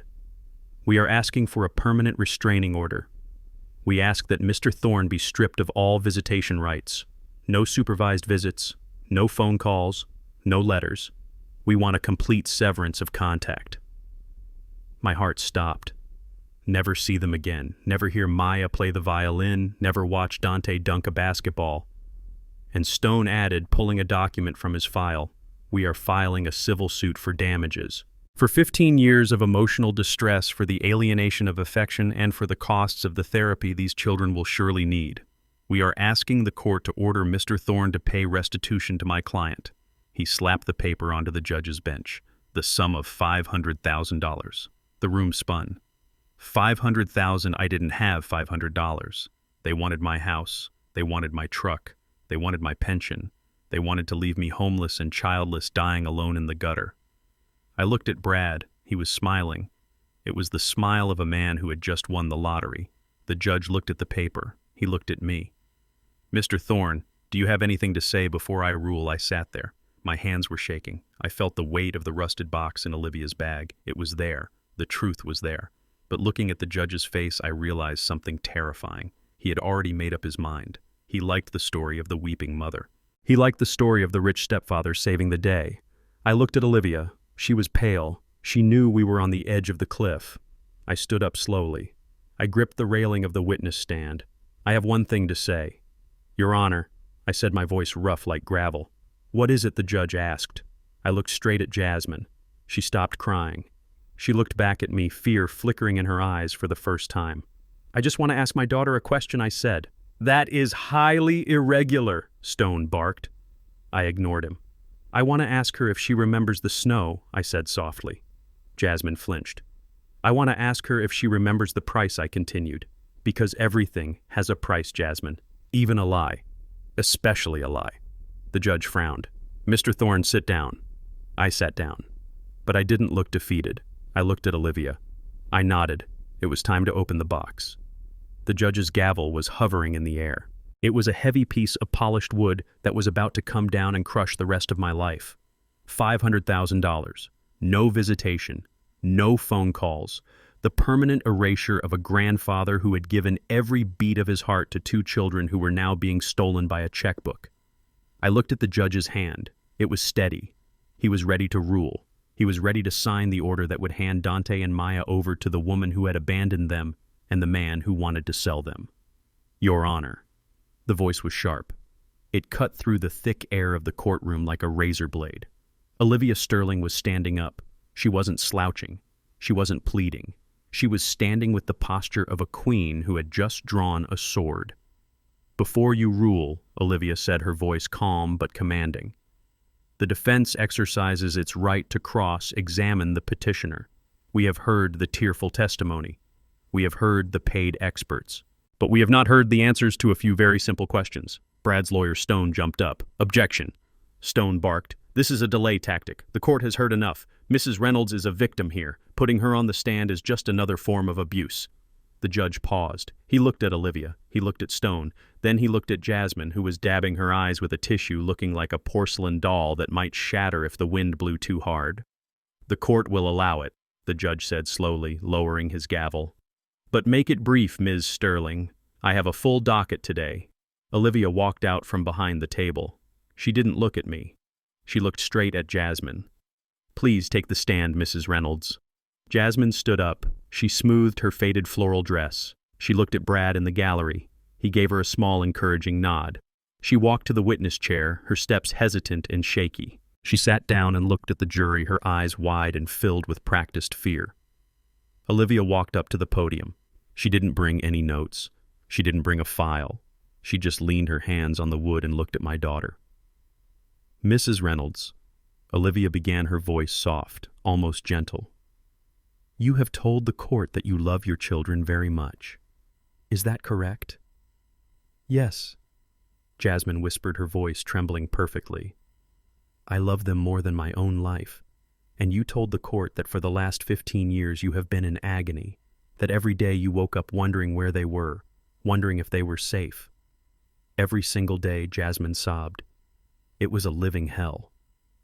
Olivia nodded sympathetically. She walked closer to the stand. 15 years is a long time, Mrs. Reynolds. It is 5,475 days. That is a lot of mornings waking up in agony." Olivia paused. She let the silence stretch out until it became uncomfortable. "So here is my question," Olivia said, her voice hardening just a fraction. "In those 5,000 days, why did you never call the police?" Jasmine blinked. She looked confused. I did. I filed a report in Ohio." "Yes," Olivia said. "In Ohio. 300 miles away. But you knew where your father lived. You grew up in that house. You knew the address. You knew the phone number. Why didn't you call the Philadelphia police? Why didn't you drive to the house? Why didn't you send a letter that was registered mail?" Jasmine started to breathe faster. She twisted the tissue in her hands. "I told you," she stammered. "I was afraid. Afraid of what Olivia asked. Afraid of him." Jasmine shouted, pointing a shaking finger at me. She burst into fresh tears. "He is a monster. He told me if I ever came back, he would kill me. He said he would bury me in the backyard. I was a young girl. I was alone. I was terrified." The courtroom murmured. People shook their heads. They looked at me with disgust. A father threatening to kill his own daughter. It was a horrible story. And because she was crying, they believed it. Stone leaned back in his chair, smiling. He thought Olivia had walked into a trap. He thought Jasmine's emotional outburst was sealing the deal. But I knew Olivia, and I knew she wasn't done. So Olivia continued, her voice devoid of emotion. You were so afraid for your life that you left your infant children with a man you considered a murderous monster. You left a 2-year-old and a 4-year-old with a man who threatened to kill people. Jasmine froze. The logic trap snapped shut. I didn't have a choice. Jasmine cried, her eyes darting around the room. He snatched them. He threw me off the porch. He had a gun. A gun? Olivia asked, raising an eyebrow. You never mentioned a gun in your police report in Ohio. You never mentioned a gun in your deposition yesterday. I forgot, Jasmine yelled. It was traumatic. I blocked it out, but yes, he had a gun. He pointed it at my head and told me to run. I sat at the defense table completely still. My hands were folded on the wood in front of me. I didn't outburst. I didn't shake my head. I didn't look at the judge. I looked at Jasmine. I looked at her with the eyes of the man who had taught her to ride a bicycle. I looked at her with the eyes of the man who had sat up with her all night when she had the chicken pox. I looked at her with the eyes of the man who had tried to save her from the streets over and over again until my heart was scarred tissue. I didn't hate her. Hate is hot. Hate is active. What I felt was colder. It was a profound, bottomless disappointment. It was the realization that the little girl I raised was gone and something hollow had taken her place. I locked eyes with her. For a moment she tried to hold my gaze. She tried to keep up the act of the terrified victim, but she couldn't do it. She saw the truth in my face. She saw the reflection of her own soul, and it scared her more than any threat ever could. She started to tremble. Not the fake tremble she had been doing for the court, a real deep shudder that started in her bones. She looked away. She looked down at her hands. She looked at the judge. She looked anywhere but at me. She knew that I knew. Olivia saw it too. She saw the crack in the armor. Let us talk about that night, Jasmine, Olivia said, stepping back. January 12, 2009. You say he threw you out. You say he had a gun. Yes, Jasmine whispered, her voice barely audible. You say you wanted to stay. You say you fought for your children. I did, Jasmine said, gaining a little strength back. I fought him. I screamed, but he was too strong. Olivia nodded slowly. She walked back to our table. She stood next to me. So, just to be clear for the record, Olivia said, turning to face the witness one last time, you are testifying under oath that you never wanted to leave your children, that you never agreed to give them up, that you would never ever trade your babies for anything in this world. Never. Jasmine screamed. I am a mother. A mother never gives up her children. The echo of her scream bounced off the walls. It was passionate. It was convincing. The judge looked moved. He picked up his pen, ready to sign the order. Mr. Stone looked triumphant. Brad in the gallery checked his watch, probably calculating how long until he could get access to the insurance money. Olivia stood there for a long moment. She looked at me. I gave her a small nod. It was time. I have no further questions for this witness, Olivia said. Stone started to stand up, ready to ask for the judgment. However, Olivia added, her voice ringing out like a bell. The defense would like to call one final witness. The judge frowned. Ms. Sterling, you didn't submit a witness list. This is a surprise hearing. Who is this witness? This witness is not a person, Your Honor, Olivia said. She reached into her briefcase. The leather creaked. She pulled out the rusted metal lunchbox. She set it on the table. The sound of metal on wood was jarring in the quiet room. She opened the lid. She reached in and pulled out the manila envelope. It was old. It was stained. It looked like trash. But Olivia held it like it was the 10 Commandments. Our witness. Your Honor is a piece of paper, Olivia said. She walked toward the bench, holding the envelope up for everyone to see. This envelope has been sealed for 15 years. It has been sitting under the floorboards of Mr. Thorne's bedroom. It has survived humidity, time, and silence. She stopped in front of Jasmine. Mrs. Reynolds, Olivia said, holding the envelope out. Do you recognize this? Jasmine looked at the envelope. Her face went gray. The color drained out of her skin so fast she looked like a corpse. She recognized the handwriting on the front. She recognized the coffee stain on the corner. I don't know what that is, Jasmine whispered. The judge leaned forward. Ms. Sterling, what is in that envelope? Olivia turned to the judge.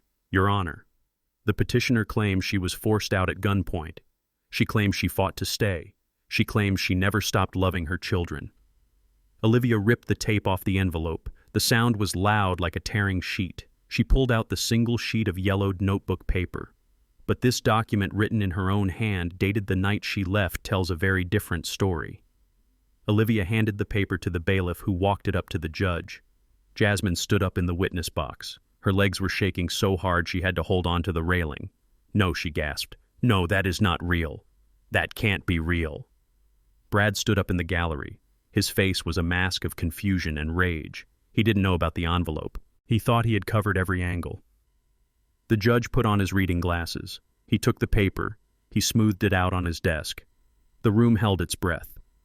The judge read the first line, then he read the second. His eyebrows shot up. His mouth tightened into a thin, angry line. He looked up from the paper. He looked directly at Jasmine. "Mrs. Reynolds," the judge asked, his voice low and dangerous. "Is this your signature?" Jasmine didn't answer. She couldn't breathe. The ghost of her past had just walked into the room, and it was screaming louder than she ever could. The judge turned the paper around so the court could see it, and then he read it out loud. The envelope looked like trash. It was stained with 15 years of humidity and dust. The corners were bent. The tape sealing it had turned a brittle, ugly brown that flaked off when Olivia touched it. In a room full of Italian suits, marble floors, and digital tablets, that piece of paper looked like a mistake. It looked like something the janitor had missed when he swept the floor. But as Olivia walked toward the bench holding it with two hands, the entire room seemed to tilt on its axis. The air grew heavy. The rustling of papers at the defense table stopped.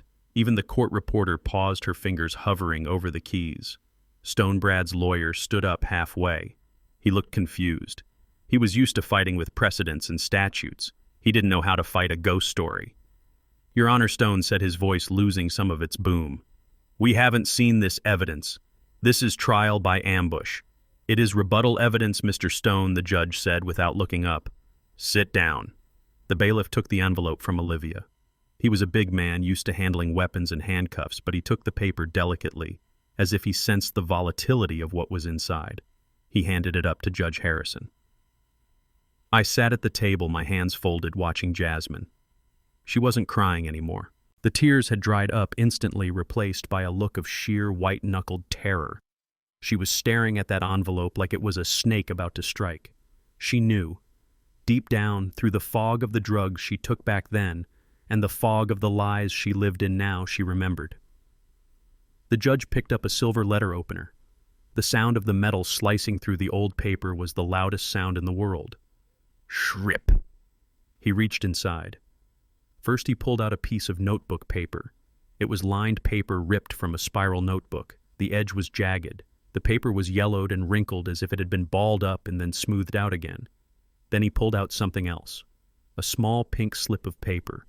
It was stapled to the back of the note. The judge adjusted his reading glasses. He leaned back in his leather chair. He held the papers up to the light. I closed my eyes. I could see the words written on that paper as clearly as if I had written them myself. I remembered the night, the smell of the snow, the smell of her desperation, the way her hands shook so hard she could barely hold the pen. I had forced her to write it, not to be cruel, but because I knew even then that a junkie's promise is written in water. I needed it written in ink. The courtroom waited. The silence stretched out tight as a piano wire. I watched the judge's face. At first his expression was neutral.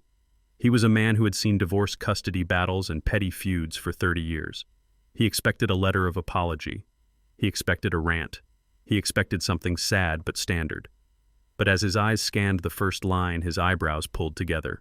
He stopped breathing. He read the second line. His mouth tightened. The boredom vanished from his face, replaced by confusion. He flipped the page over and looked at the pink slip stapled to the back. He brought it closer to his face, squinting to read the faded thermal ink. When he looked up, his face had changed. The color had drained out of his cheeks. He didn't look like a judge anymore. He looked like a grandfather who had just seen something so ugly it made him sick to his stomach. He slowly lowered the papers to his desk. He took off his glasses. He rubbed his eyes as if trying to wipe away what he had just read. Then he looked at Jasmine. It wasn't a kind look. It wasn't the sympathetic look he had given her 10 minutes ago when she was weeping about her stolen babies. It was a look of cold, hard judgment. It was the look of a man seeing a monster without its mask. "Mrs. Reynolds," the judge said. His voice was quiet, but it carried a weight that made the windows rattle. Jasmine stood up. She was trembling so hard the witness stand vibrated. "Yes, Your Honor," she whispered. The judge picked up the yellow paper. He held it up. "Do you recognize this handwriting?" he asked. Jasmine gripped the railing. Her knuckles were white. She looked at the paper. She looked at Brad. Brad was staring at her, his eyes wide, sensing that the ground was crumbling under his feet. I don't know," Jasmine stammered. "It has been a long time. I don't know what that is." The judge didn't blink. "Let me refresh your memory," he said. He picked up the document and began to read. January 12th, 2009. That is the date, correct? The night you say your father threw you out into the snow. Jasmine nodded mutely. The note reads as follows. The judge said, his voice rising. I, Jasmine, Thorne, being of sound mind, hereby relinquish all parental rights and custody of my children, Dante Thorne and Maya Thorne, to my father, Caleb Thorne. A gasp went through the courtroom. Stone dropped his pen. Brad stood up halfway in his seat. But the judge wasn't done. He continued reading, his voice getting harder, sharper. I do this voluntarily. I do not want them. They are a burden. In exchange for full custody, my father has agreed to give me... The judge paused. He looked at the pink slip stapled to the back. He agreed to give me the keys to his 1998 Ford Taurus and $2,000 in cash. The silence in the room was absolute. It was a vacuum. No one breathed. No one moved. The judge looked at Jasmine over the rim of his glasses, and attached to this note he said, holding up the pink slip is a receipt from Easy Cash Pawn Shop, dated January 14th, 2 days later. He read from the receipt. Received 1998 Ford Taurus. Seller Jasmine Thorne. Amount paid $800. The judge let the papers drop onto his desk. You didn't get thrown out, Mrs. Reynolds, the judge said, his voice trembling with suppressed rage. You didn't fight for your children. You sold them. You traded 2 human lives for a used car and $2,000. And then 48 hours later, you sold the car to buy drugs. Jasmine let out a sound that wasn't human. It was a high, thin wail. She collapsed onto the railing, burying her face in her hands. Lies, she screamed, her voice muffled. It is a forgery. He wrote it. He made me sign it. Brad was on his feet now. He was shouting at his lawyers. Do something. Object, shut this down. But Stone didn't move. He sat there staring at the floor. He knew. Every lawyer in the room knew. You can fake a signature. You can fake a letter, but you can't fake a pawn shop receipt from 15 years ago that matches the VIN number of a car that hasn't been seen since. The judge slammed his gavel down. It sounded like a gunshot. Order in this court. He pointed the gavel at Jasmine. Mrs. Reynolds, I asked you a question. Is that your signature? Jasmine looked up. Her makeup was running. Her mask was gone. She looked trapped. She looked like the junkie she used to be, cornered and vicious. I was sick, she shrieked. I needed the money. He took advantage of me. So you admit it, the judge roared. You admit you signed this. You admit you sold your custody rights for a sedan? Jasmine froze. She realized too late that she had just walked into the trap. The judge turned to me. For the first time all day, he looked at me with respect. He looked at the old man in the cheap suit who had kept a rusted box for 15 years just waiting for the devil to come back. Mr. Thorne, the judge said softly, why didn't you show this to the police yesterday? Why did you let them arrest you? I stood up. I looked at my daughter who was sobbing brokenly in the witness box. Because, Your Honor, I said. I wanted to give her a chance to tell the truth. I wanted to believe that somewhere inside her there was still a mother. I looked at Jasmine. But I was wrong. The only thing inside her is hunger. The judge nodded. He looked at the bailiff. Secure the courtroom. No one leaves. He turned his eyes to Brad, who was trying to inch toward the exit. And Mr. Reynolds, sit down. We are going to have a very long conversation about perjury, fraud, and the filing of false police reports. The tide had turned. The water was receding, and all the ugly things that had been hidden beneath the surface were finally exposed to the light. I looked at Olivia. She wasn't smiling. She was crying. She reached over and squeezed my hand. We got them, Caleb, she whispered. I didn't smile. I just looked at the envelope on the judge's desk. It wasn't a victory. It was a tragedy. It was the documented proof that my grandchildren had been sold for the price of a used Ford, and now I had to tell them. The courtroom was so quiet you could hear the hum of the electric lights. It was the kind of silence that comes before a tornado touches down heavy and suffocating. Judge Harrison handed the yellowed pieces of paper back to the bailiff, who walked them over to Olivia. She took them as if they were made of glass. She didn't look triumphant. She looked sad. She walked to the center of the room, turned to the jury box, and held the letter up. "This is not a forgery," Olivia said, her voice clear and steady. "This is a contract, a bill of sale." She looked at Jasmine, who was huddled in the witness chair, her face buried in her hands, her shoulders shaking. "Read it, Mrs. Reynolds," Olivia said softly. "Read what you wrote." Jasmine shook her head violently. "No, no, please. Let the record show the witness refuses to read the evidence," the judge said, his voice like ice. "Ms. Sterling, please read it for the court." Olivia adjusted her glasses. She didn't read it fast. She read it slowly, giving every word the weight it deserved. Dated December 12, 2009, Olivia began. I closed my eyes. I was back there. I was back in the hallway of my freezing house, watching my daughter scribble furiously on a notepad I had grabbed from the kitchen counter. I remembered the smell of the snow blowing in through the open door.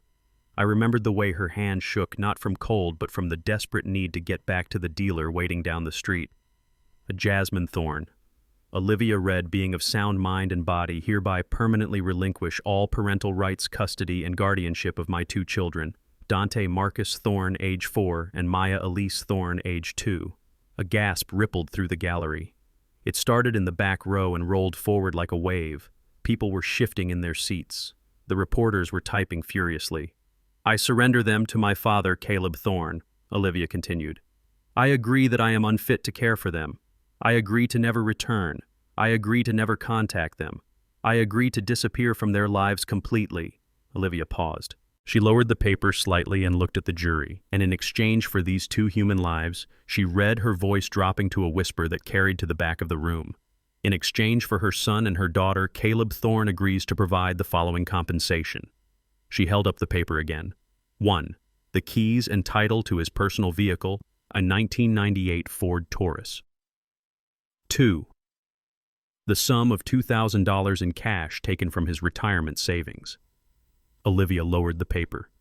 Signed, Jasmine Thorne. The room erupted.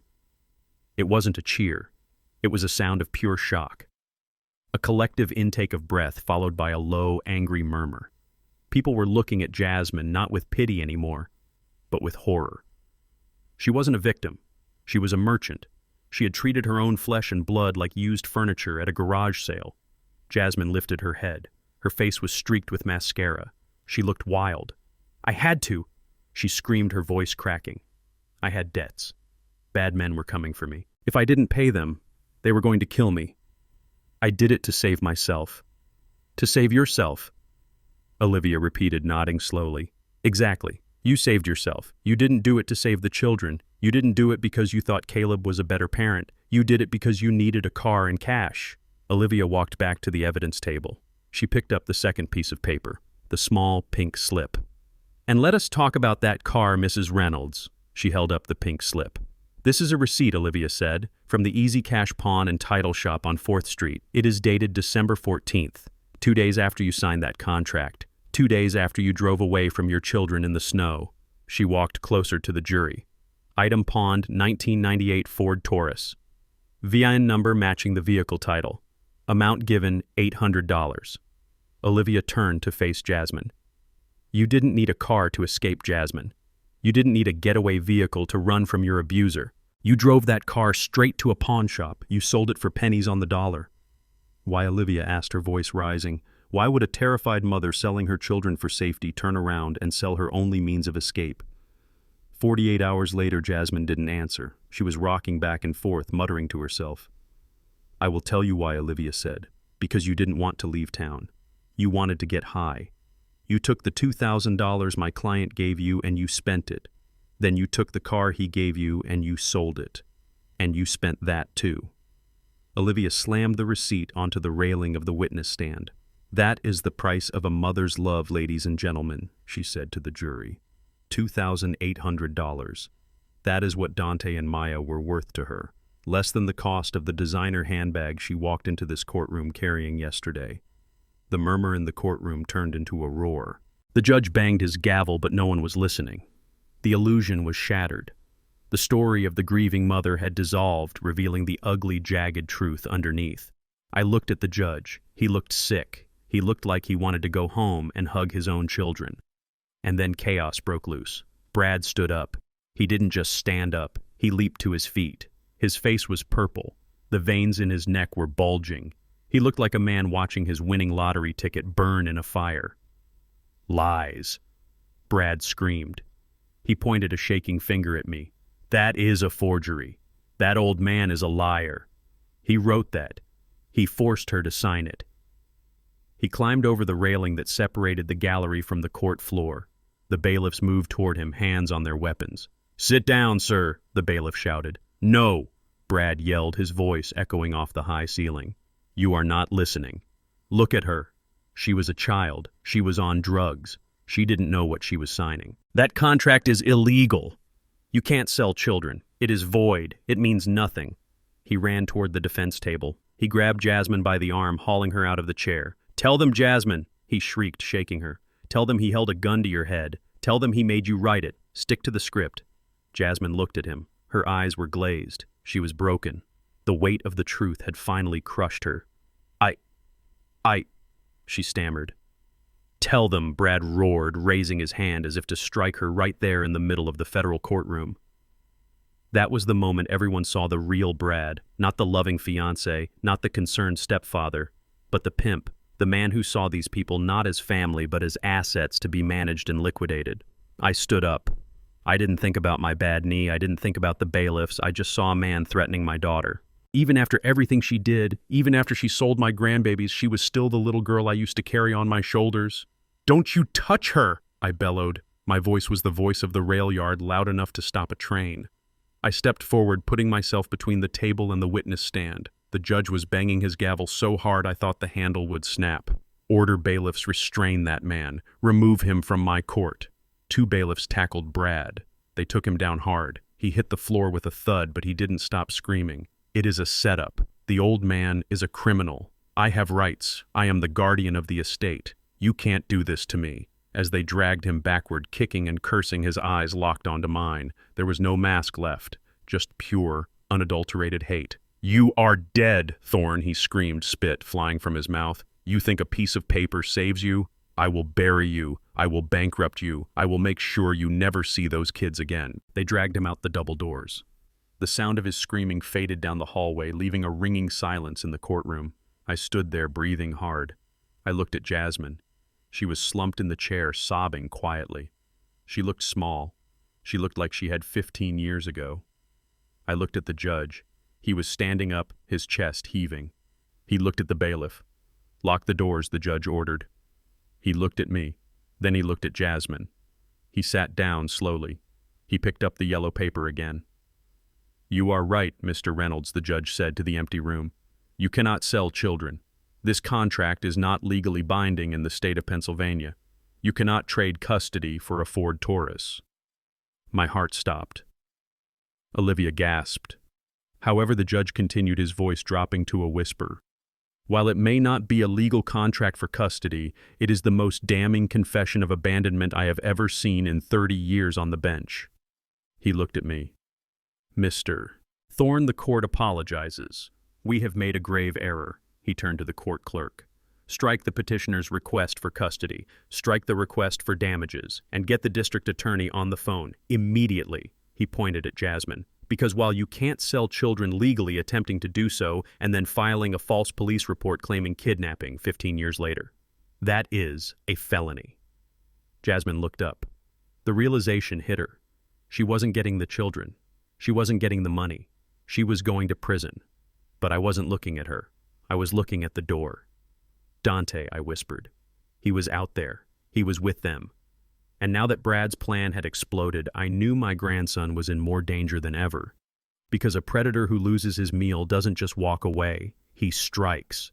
The shouts of Brad Reynolds were still echoing in the hallway outside the courtroom, but inside the air was thick with a desperate kind of denial. His lawyer Stone was still standing. He was a professional. He knew the ship was sinking, but he was paid to bail water until the very last second. He smoothed his tie. He looked at the judge. He looked at the jury. He tried to summon righteous indignation, but it came out sounding thin and hollow. "Your Honor," Stone said, his voice rising to fill the silence, "this letter proves nothing. It proves my client was in distress. It proves she was a frightened young woman being bullied by a domineering father. Look at the handwriting. It is shaky. It is erratic. That is not the writing of a sound mind. That is the writing of a woman with a gun to her head, or a woman suffering from a complete mental breakdown. You cannot hold a mother responsible for what she does when she is terrified." I watched Jasmine. She nodded violently. She grabbed onto this lifeline like a drowning woman. Yes, she sobbed, her voice muffled by her hands. I was crazy with fear. I didn't know what I was writing. He dictated it to me. He made me write those words. The judge looked skeptical. He looked at the pawn shop receipt again. He looked at the date. But Stone was a good lawyer. He was planting a seed of doubt. If Jasmine was mentally incompetent at the time, if she was coerced, then the contract was void. And if the contract was void, then I was just a kidnapper again. Olivia stood up. She didn't shout. She didn't object. She just walked over to the AV cart in the middle of the room. She looked tired. Not the tired of needing sleep, but the tired of seeing the ugliness of the world and having to drag it into the light. "Your Honor," Olivia said quietly, "we anticipated this defense. We anticipated that Mrs. Reynolds would claim coercion. We anticipated she would claim she was a weeping, terrified victim." She reached into her bag and pulled out a flash drive. It was small silver and devastating. "The defense would like to present Exhibit B," Olivia said. Stone scoffed. "More paper. More forged letters from 15 years ago." "No," Olivia said, plugging the drive into the court laptop. "Not paper. Digital preservation." She turned to the judge. The Easy Cash pawn shop on 4th Street was owned by a man named Mr. Henderson. He was a paranoid man. "Your Honor, he didn't trust his customers and he didn't trust his employees. So he was one of the first business owners in Philadelphia to install a digital security system that backed up to a hard drive rather than tape. He kept everything. Every transaction. Every face." She tapped the keyboard. The large monitors mounted on the walls of the courtroom flickered to life.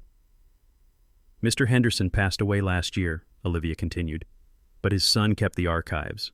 And for a small retrieval fee, he was very happy to help us find the footage from December 14th, 2009. The screen turned gray. Static rolled across the image for a second. Then it snapped into focus. It was a grainy black and white video. The timestamp in the corner read 10:14 a.m. The angle was from behind the counter looking out at the customers. I watched Jasmine freeze. She stopped crying. She stopped breathing. She stared at the screen as if she was watching her own soul leave her body. On the screen, the door to the pawn shop opened. A bell rang. 2 people walked in. One was a man. Tall, skinny, twitchy. He was wearing a hoodie pulled up, but you could see his face. It was Andre, Dante's father. He looked sick. He was scratching his neck, looking around nervously. And next to him was Jasmine. She wasn't the terrified, weeping girl she described to the court. She wasn't trembling with fear. She was dancing. She did a little spin as she walked to the counter. She was laughing. She slapped Andre on the shoulder and pointed at a guitar on the wall. She looked high. Not scared high, but euphoric high. She slapped a set of keys onto the glass counter. The audio was crackly, but in the silent courtroom, every word was a hammer blow. "Clerk, what can I do for you folks? Video Jasmine, I got a trade-in baby. Ford Taurus. Runs good if you kick it.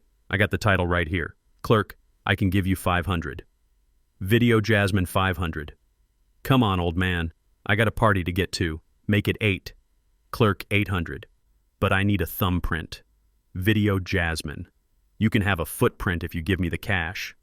On the screen, Jasmine laughed again. It was a loud, bright sound, a sound of total freedom. She leaned against Andre. He kissed her cheek. Video Andre. "You sure about this, Jazz? Your old man is gonna flip." And then came the line that would echo in my head until the day I died. Jasmine on the screen waved her hand dismissively. She grabbed the stack of cash the clerk pushed across the counter.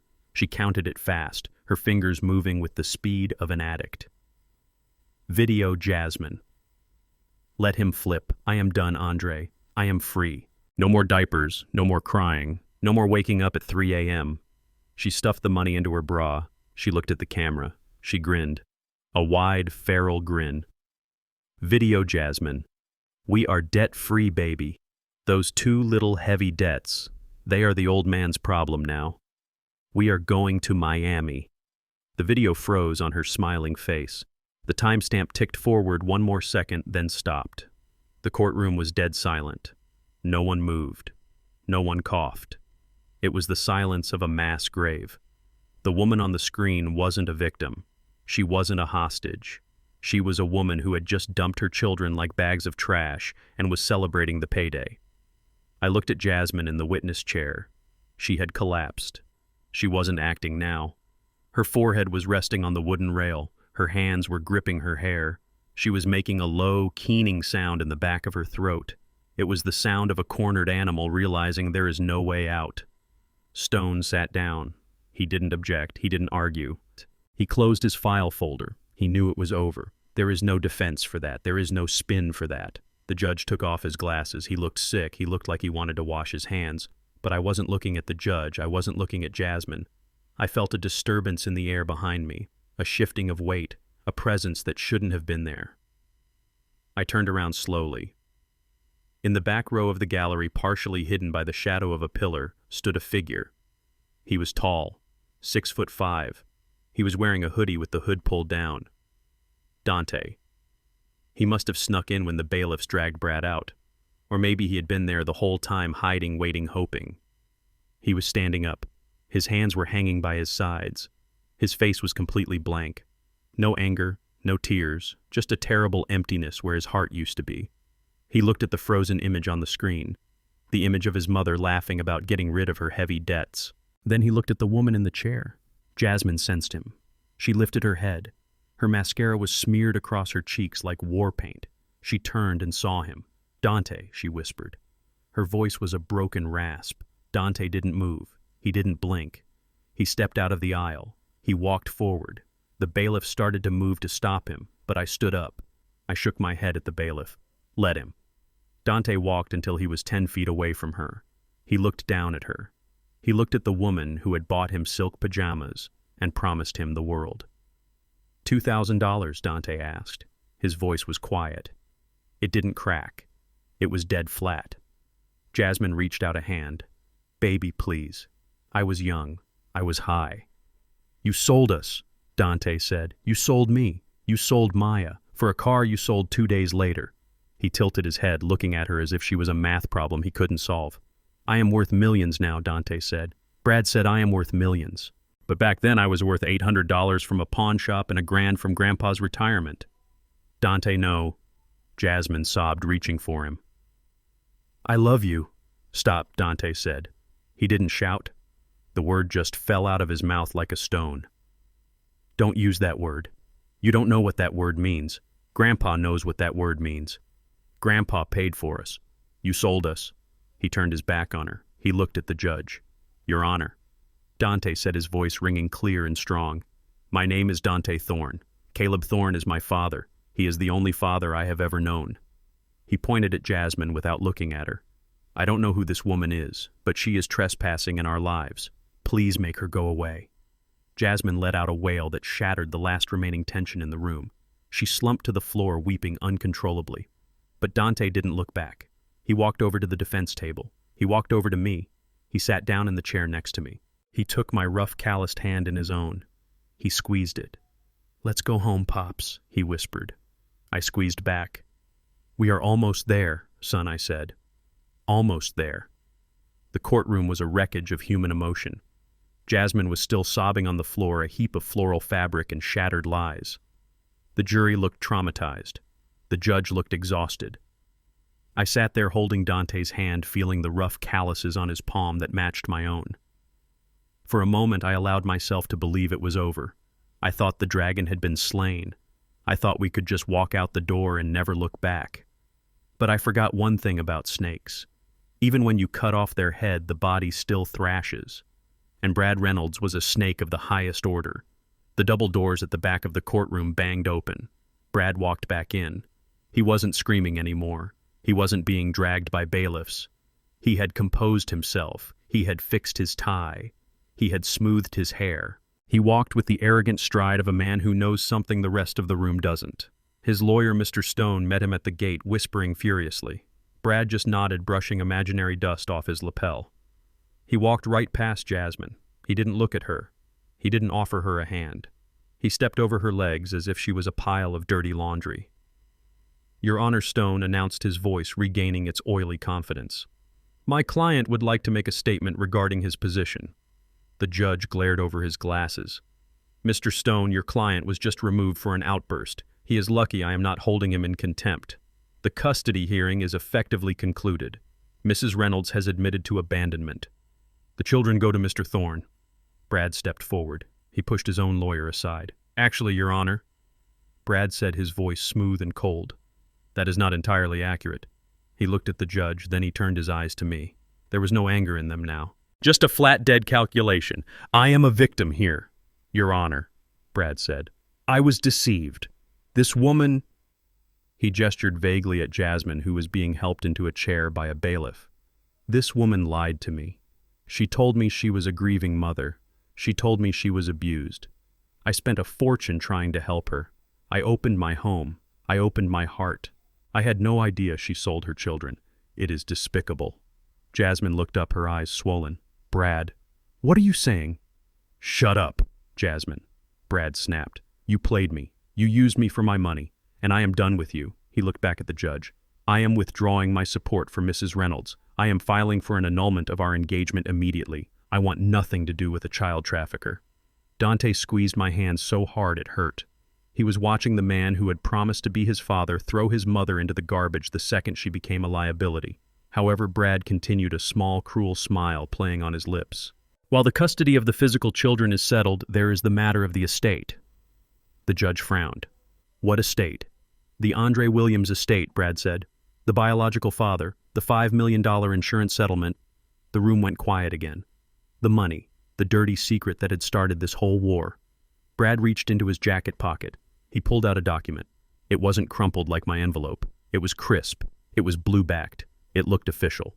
As you know, Your Honor, Brad said, walking toward the bench, minors cannot inherit $5 million directly. They need a guardian of the estate, someone to manage the funds, someone to invest them, someone to control the checkbook until they turn 21.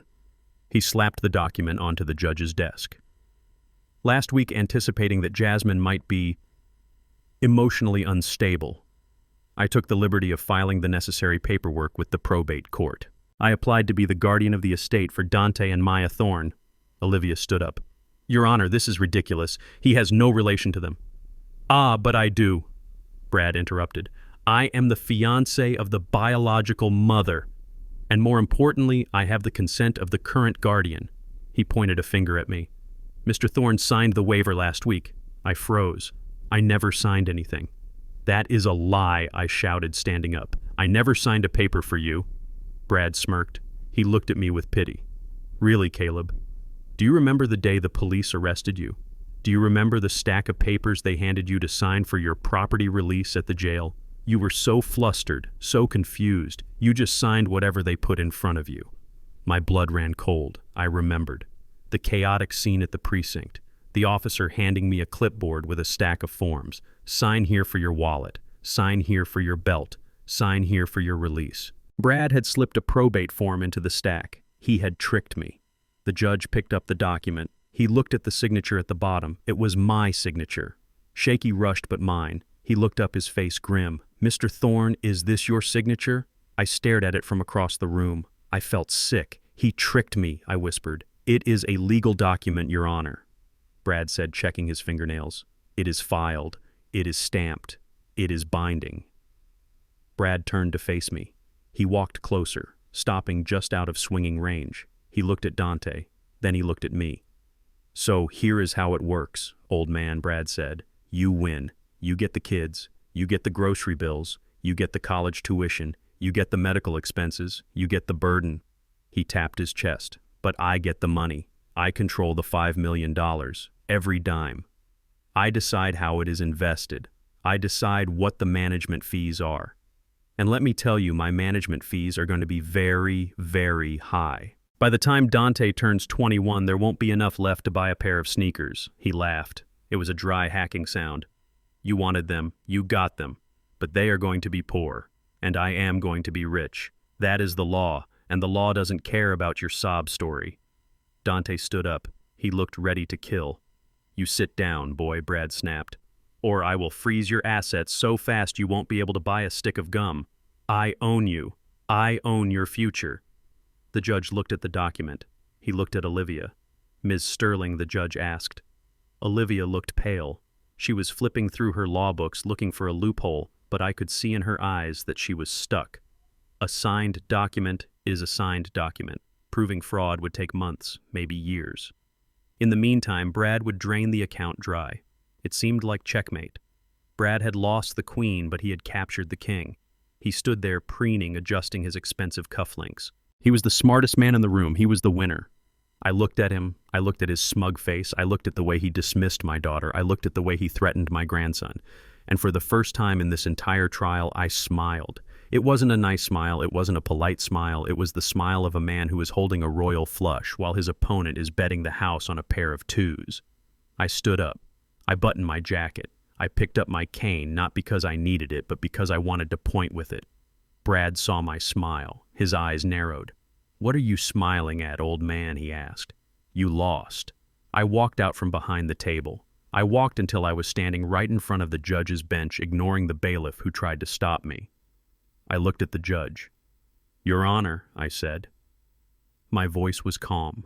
It was the voice of a man who has spent 40 years listening to the rhythm of the rails. Mr. Reynolds is right about one thing. The law is the law. I turned to Brad. "You are a smart man, Brad. You know about probate. You know about guardianships. You know about signatures." I took a step closer to him. "But you forgot one thing. You forgot who I am. I am not just a grandfather. I am a railroad engineer. And on the railroad, when we see a train coming that is going to crash, we don't try to stop it. It is too heavy. It is too fast." I tapped my temple. "We switched the tracks." Brad frowned. "What are you talking about? You are senile." I looked at Olivia. I nodded. Olivia reached into her briefcase. She didn't pull out a rusted box this time. She pulled out a clean blue file folder.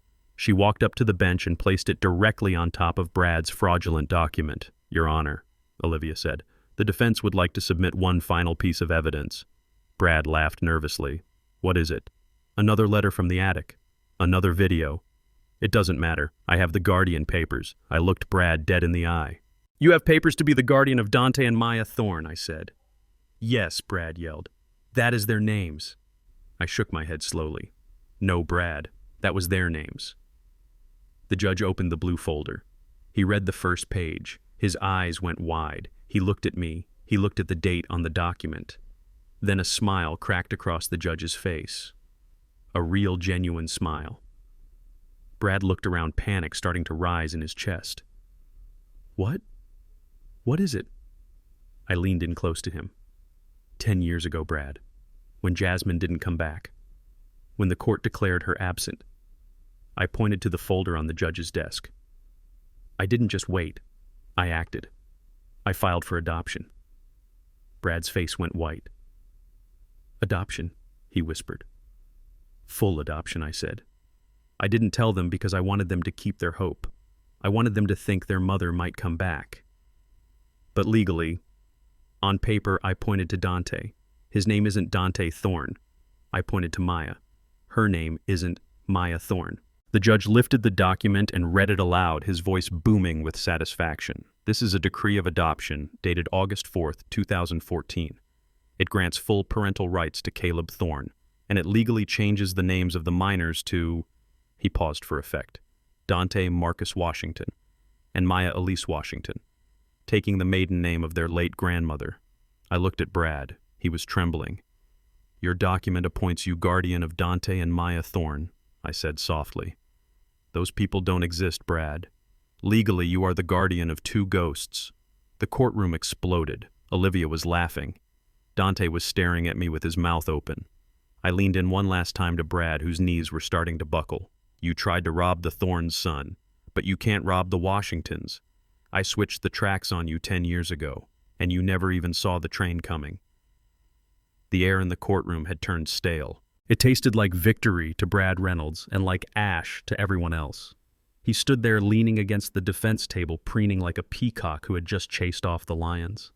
He thought he had played the ultimate card. He thought that by seizing the money he had seized the power.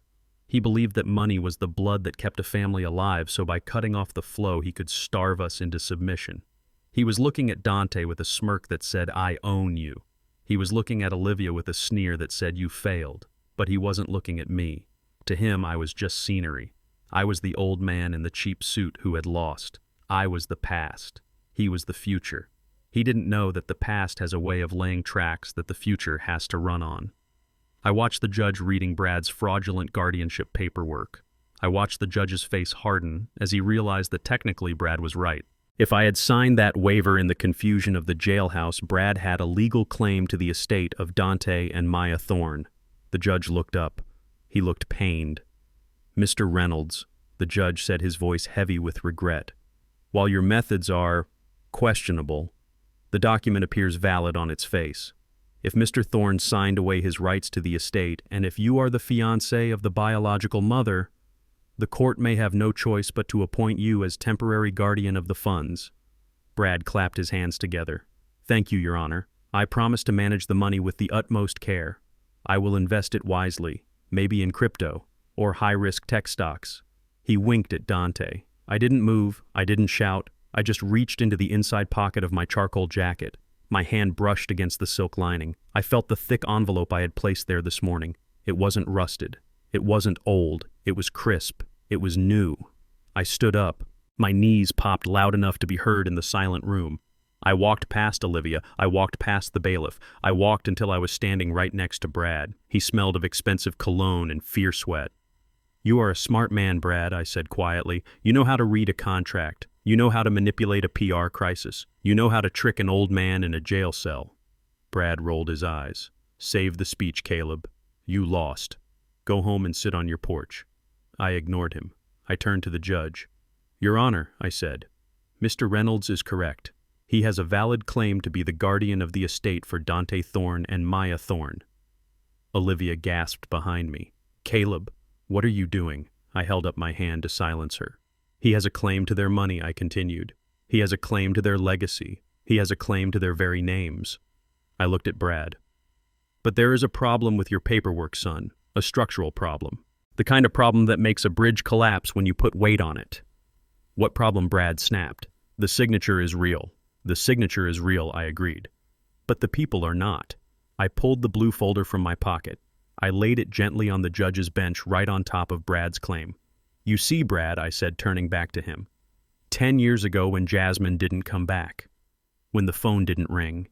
When the birthdays passed in silence. I realized something. I realized that a grandfather has no rights. A grandfather is just a babysitter in the eyes of the law.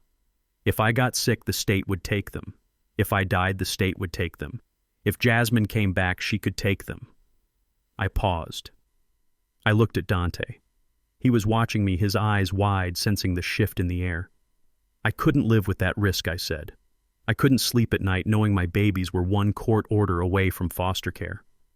So I went to see a lawyer. Not Olivia, an old friend from the union. And we started a process. I tapped the blue folder. It took 2 years. We had to publish notices in the newspaper looking for Jasmine. We had to prove abandonment. We had to go before a judge just like this one and prove that I was the only father they had ever known. The judge opened the folder. He began to read. His eyes widened. "I didn't tell them," I whispered, looking at Dante.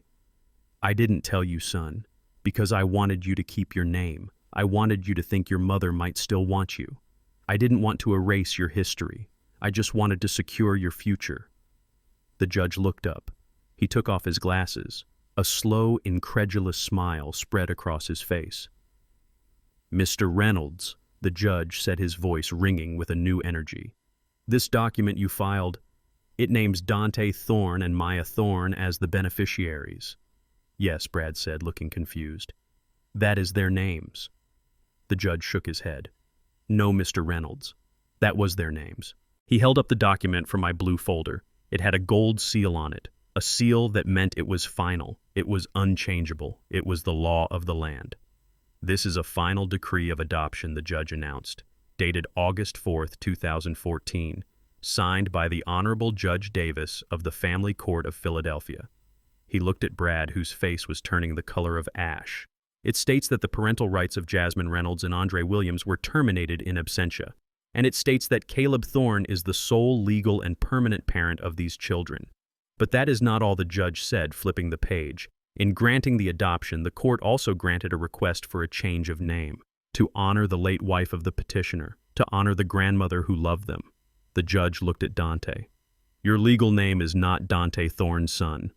He looked at the paper. Your name is Dante Marcus Washington. He looked at Maya. And your name is Maya Elise Washington. The silence in the room shattered. It wasn't a noise. It was the sound of a vacuum breaking. I turned to Brad. He was trembling.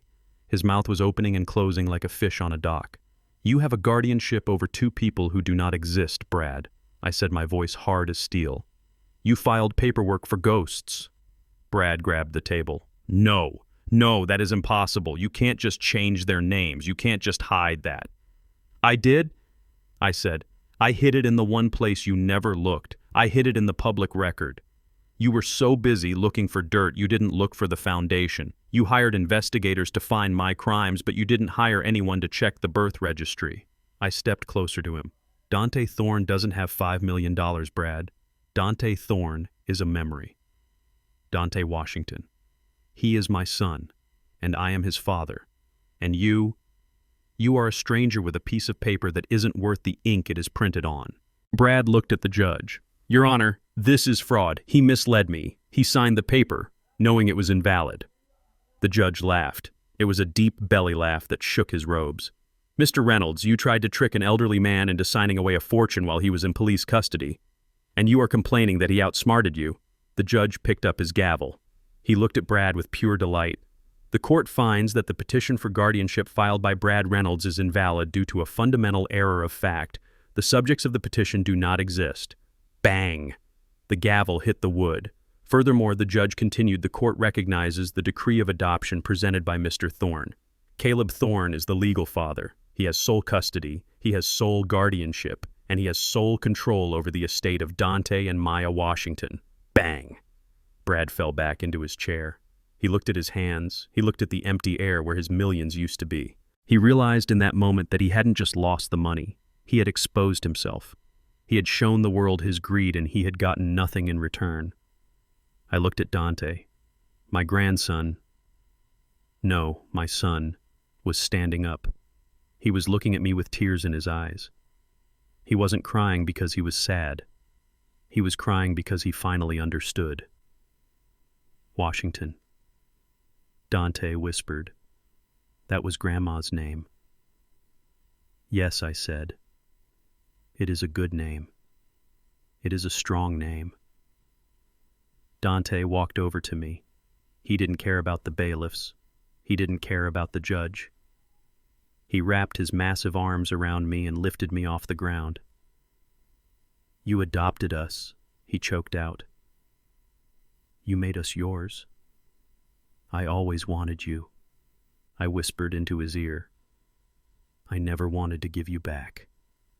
I looked over Dante's shoulder at Brad. He was staring at us. And then the rage took over. The realization that he was ruined. The realization that the sharks were coming for his legs and he had no money to pay them. You old bastard. Brad screamed. He lunged. He didn't go for me. He went for the one thing he thought he could still break. He went for the judge. He grabbed the heavy metal water pitcher from the defense table and hurled it at the bench. You rigged this, Brad shrieked. I will kill you all. The pitcher missed the judge by an inch, smashing into the wood paneling behind him. Bailiffs, the judge roared. This time it wasn't a polite removal. 3 officers hit Brad at full speed. They took him down hard. His face hit the floor with a crunch. They were on top of him in seconds, knees and his back cuffs ratcheting tight on his wrists. Get off me, Brad screamed, his voice muffled by the carpet. I am Brad Reynolds. I own this town. You own nothing, the judge shouted, standing up. He looked down at Brad, his face red with anger. Brad Reynolds, you are in direct contempt of this court. You have attempted to assault a federal judge. You have filed fraudulent documents. You have attempted to defraud a minor. The judge looked at the bailiffs. Take him into custody. No bail. And get the federal prosecutor down here. I want him charged with everything. Wire fraud, attempted grand larceny, assault. If there is a law, charge him with it. They dragged Brad out. He wasn't walking this time. His expensive shoes dragged on the floor. He was screaming, crying, begging. He looked at me one last time as they hauled him through the doors. Please, Caleb. Help me. The sharks. They will kill me. I just looked at him. I didn't smile. I didn't frown. I just watched the train leave the station. I looked at Olivia. She was packing up her briefcase, her hands shaking slightly from the adrenaline. She looked up at me and winked. Washington, she said. Nice ring to it. I looked at Maya. She was holding her violin case, standing by the railing. She looked at me. Hi, Dad, she whispered. My heart swelled until I thought it might burst. Hi, sweetie, I said. Let's go home, I told them. We have a lot of paperwork to fill out, and I think we need to change the name on the mailbox. We walked out of the courtroom together, the Washington family, battered, bruised, but standing tall on a foundation that no earthquake, no lawyer, and no lie could ever shake. There is a specific sound a man makes when his entire life collapses in a single second. It is not a scream. It is not a cry. It is a guttural, animalistic noise that comes from the tearing of the soul. When the judge announced that Dante and Maya were legally Washingtons and that Brad's guardianship papers were worthless scraps of trash, Brad made that sound. He stood there for a heartbeat, his chest heaving, his face turning a dark, bruised purple. He looked at the empty air where $5 million used to be. He looked at the debt sharks waiting for him in the shadows of his mind. He looked at the prison sentence waiting for him in his future. And then he snapped. The veneer of the civilized businessman vanished. The expensive suit, the polished shoes, the calm demeanor, it all melted away, revealing the violent, desperate creature underneath. You old son of a bitch, Brad roared. He didn't think. He didn't calculate. He just lunged. He scrambled over the defense table, scattering papers and water pitchers everywhere. He wasn't coming for the judge this time. He was coming for me. He wanted to hurt the thing that had beaten him. He wanted to feel bones break under his hands to make up for the life that had just broken under his feet. Olivia screamed. Dante shouted and tried to step in front of me, but I was faster. I am 71 years old. My knees ache when it rains and my back is stiff in the mornings.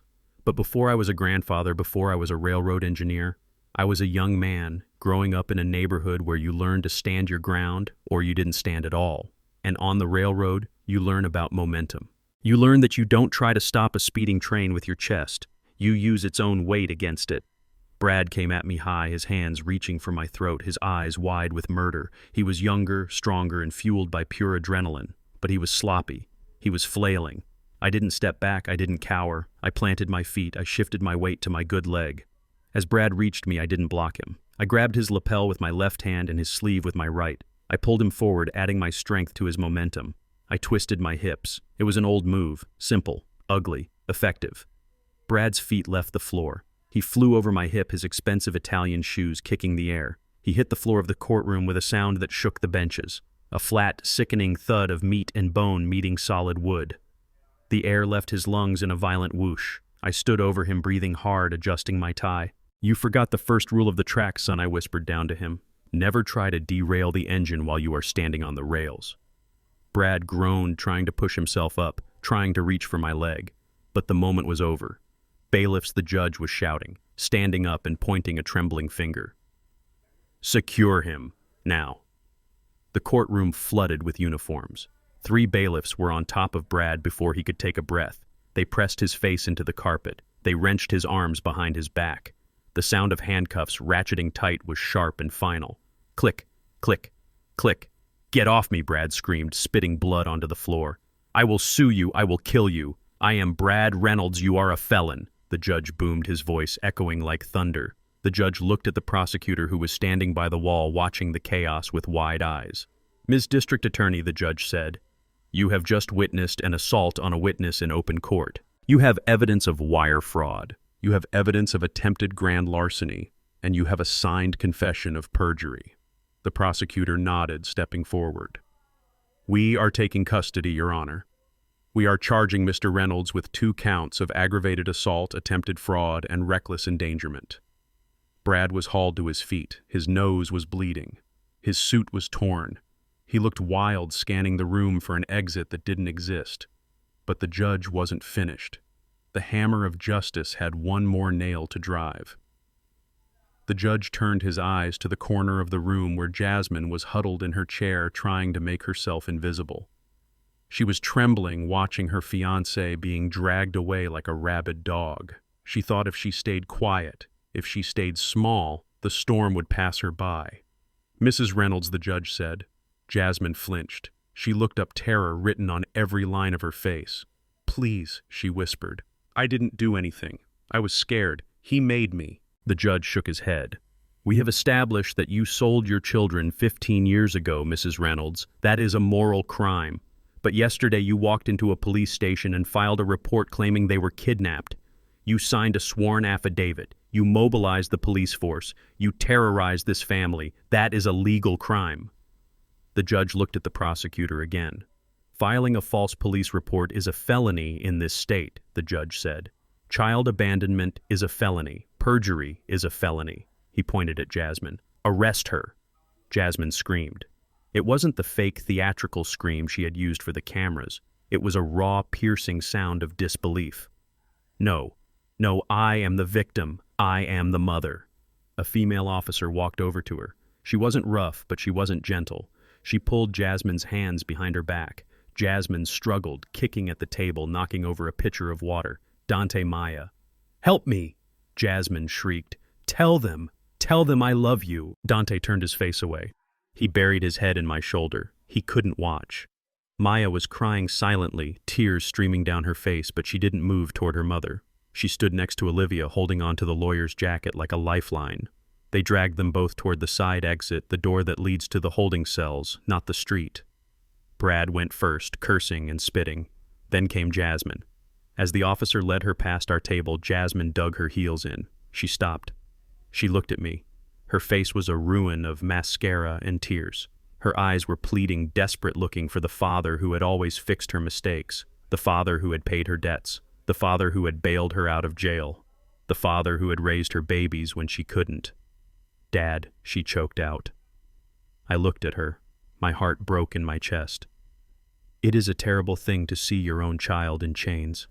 Daddy, please," she whispered, her voice sounding like the little girl she used to be. "Do something. Talk to the judge. You have money now, you have the estate. Bail me out, please. I am scared. Save me." The room went silent. Everyone watched. The bailiff paused, waiting to see if I would intervene. I looked at her. I saw the daughter I loved. I saw the addiction that twisted her. I saw the choices she made. For 40 years, I had been her safety net. I had caught her every time she fell. And because I caught her, she never learned how to land. She never learned that the ground is hard. I took a deep breath. It hurt. "I can't, Jasmine," I said softly. "What?" she gasped. "Why? You are my father. You save me. That is what you do." I shook my head slowly. "I did save you, baby," I said. I pointed to Dante, who was a grown man, now strong and kind. I pointed to Maya, who was talented and sweet. "I saved you 15 years ago," I said, my voice thick with grief. "When you threw your life away in the snow, I picked it up. I raised your children. I turned your mistake into a miracle. I kept them safe. I kept them loved. I took the burden you couldn't carry." I stepped closer to her, looking deep into her eyes. "I paid your debt, Jasmine. I paid it with 15 years of my life. But I can't pay this one. Dad, please," she wailed. "No," I said, hardening my heart for her own good. "If I bail you out now, you will never learn. If I save you now, you will just find another Brad. You will just sell another soul." I leaned in. "I love you enough to let you fall, Jasmine. You are going to go to that cell. You are going to sit in the quiet, and for the first time in your life, you are going to have to save yourself." I signaled the bailiff. "Take her." "No," Jasmine screamed as they pulled her away. "Daddy, don't let them take me." I watched her go. I watched the door close behind her. The sound of the latch clicking shut was the heaviest sound I had ever heard. I stood there swaying slightly. I felt old. I felt tired. Dante wrapped his arm around me. "You okay, Pops?" he asked. I looked at the closed door. "No, son," I said honestly. "I am not okay. That is my little girl." I patted Dante's hand. "But she needs to find her own way home. I can't carry her anymore. My arms are full." I looked at him and Maya. "I am carrying you two, and that is all the weight I can handle." The judge cleared his throat. He looked down at us with a soft expression. "Mr. Washington," the judge said, using my new name, honoring the truth. "The court is adjourned. Go home. Take your children home." I nodded. "Come on," I said to them. "Let's go." We walked out of the courthouse into the bright afternoon sun. The reporters were there shouting questions, flashing cameras. "Mr. Thorne. Mr. Thorne. Did you assault Brad Reynolds? How do you feel about your daughter's arrest?" I didn't stop. I didn't speak. I put one arm around Dante and one arm around Maya. We moved like a phalanx, a solid wall of family that couldn't be broken. We walked to my beat-up truck. I unlocked the doors. "Get in," I said. As I climbed into the driver's seat and turned the key, I looked in the rearview mirror. The courthouse loomed large behind us, a place of judgment and pain. But as we pulled away, leaving the sirens and the cameras behind, I felt the air in the cab change. It wasn't heavy anymore. It was light. Maya leaned forward from the back seat. "Grandpa," she asked. "Yeah, baby. Can we get ice cream?" she asked. "Like we used to do after my recitals?" I looked at Dante. He was smiling. A real smile. "Yeah," Dante said. "Mint chocolate chip." I laughed. It was a rusty sound, but it was real. "Ice cream sounds good," I said. I drove toward the horizon. The storm was over. The tracks were switched, and the train was finally heading home. The double doors of the courthouse burst open, and the noise hit us like a physical wave. It was a wall of sound composed of shutter clicks, shouting reporters, and the chaotic hum of the city. After the hushed, suffocating tension of the courtroom, the outside world felt too loud, too bright, and too aggressive. "Mr. Thorne. Mr. Thorne. Over here.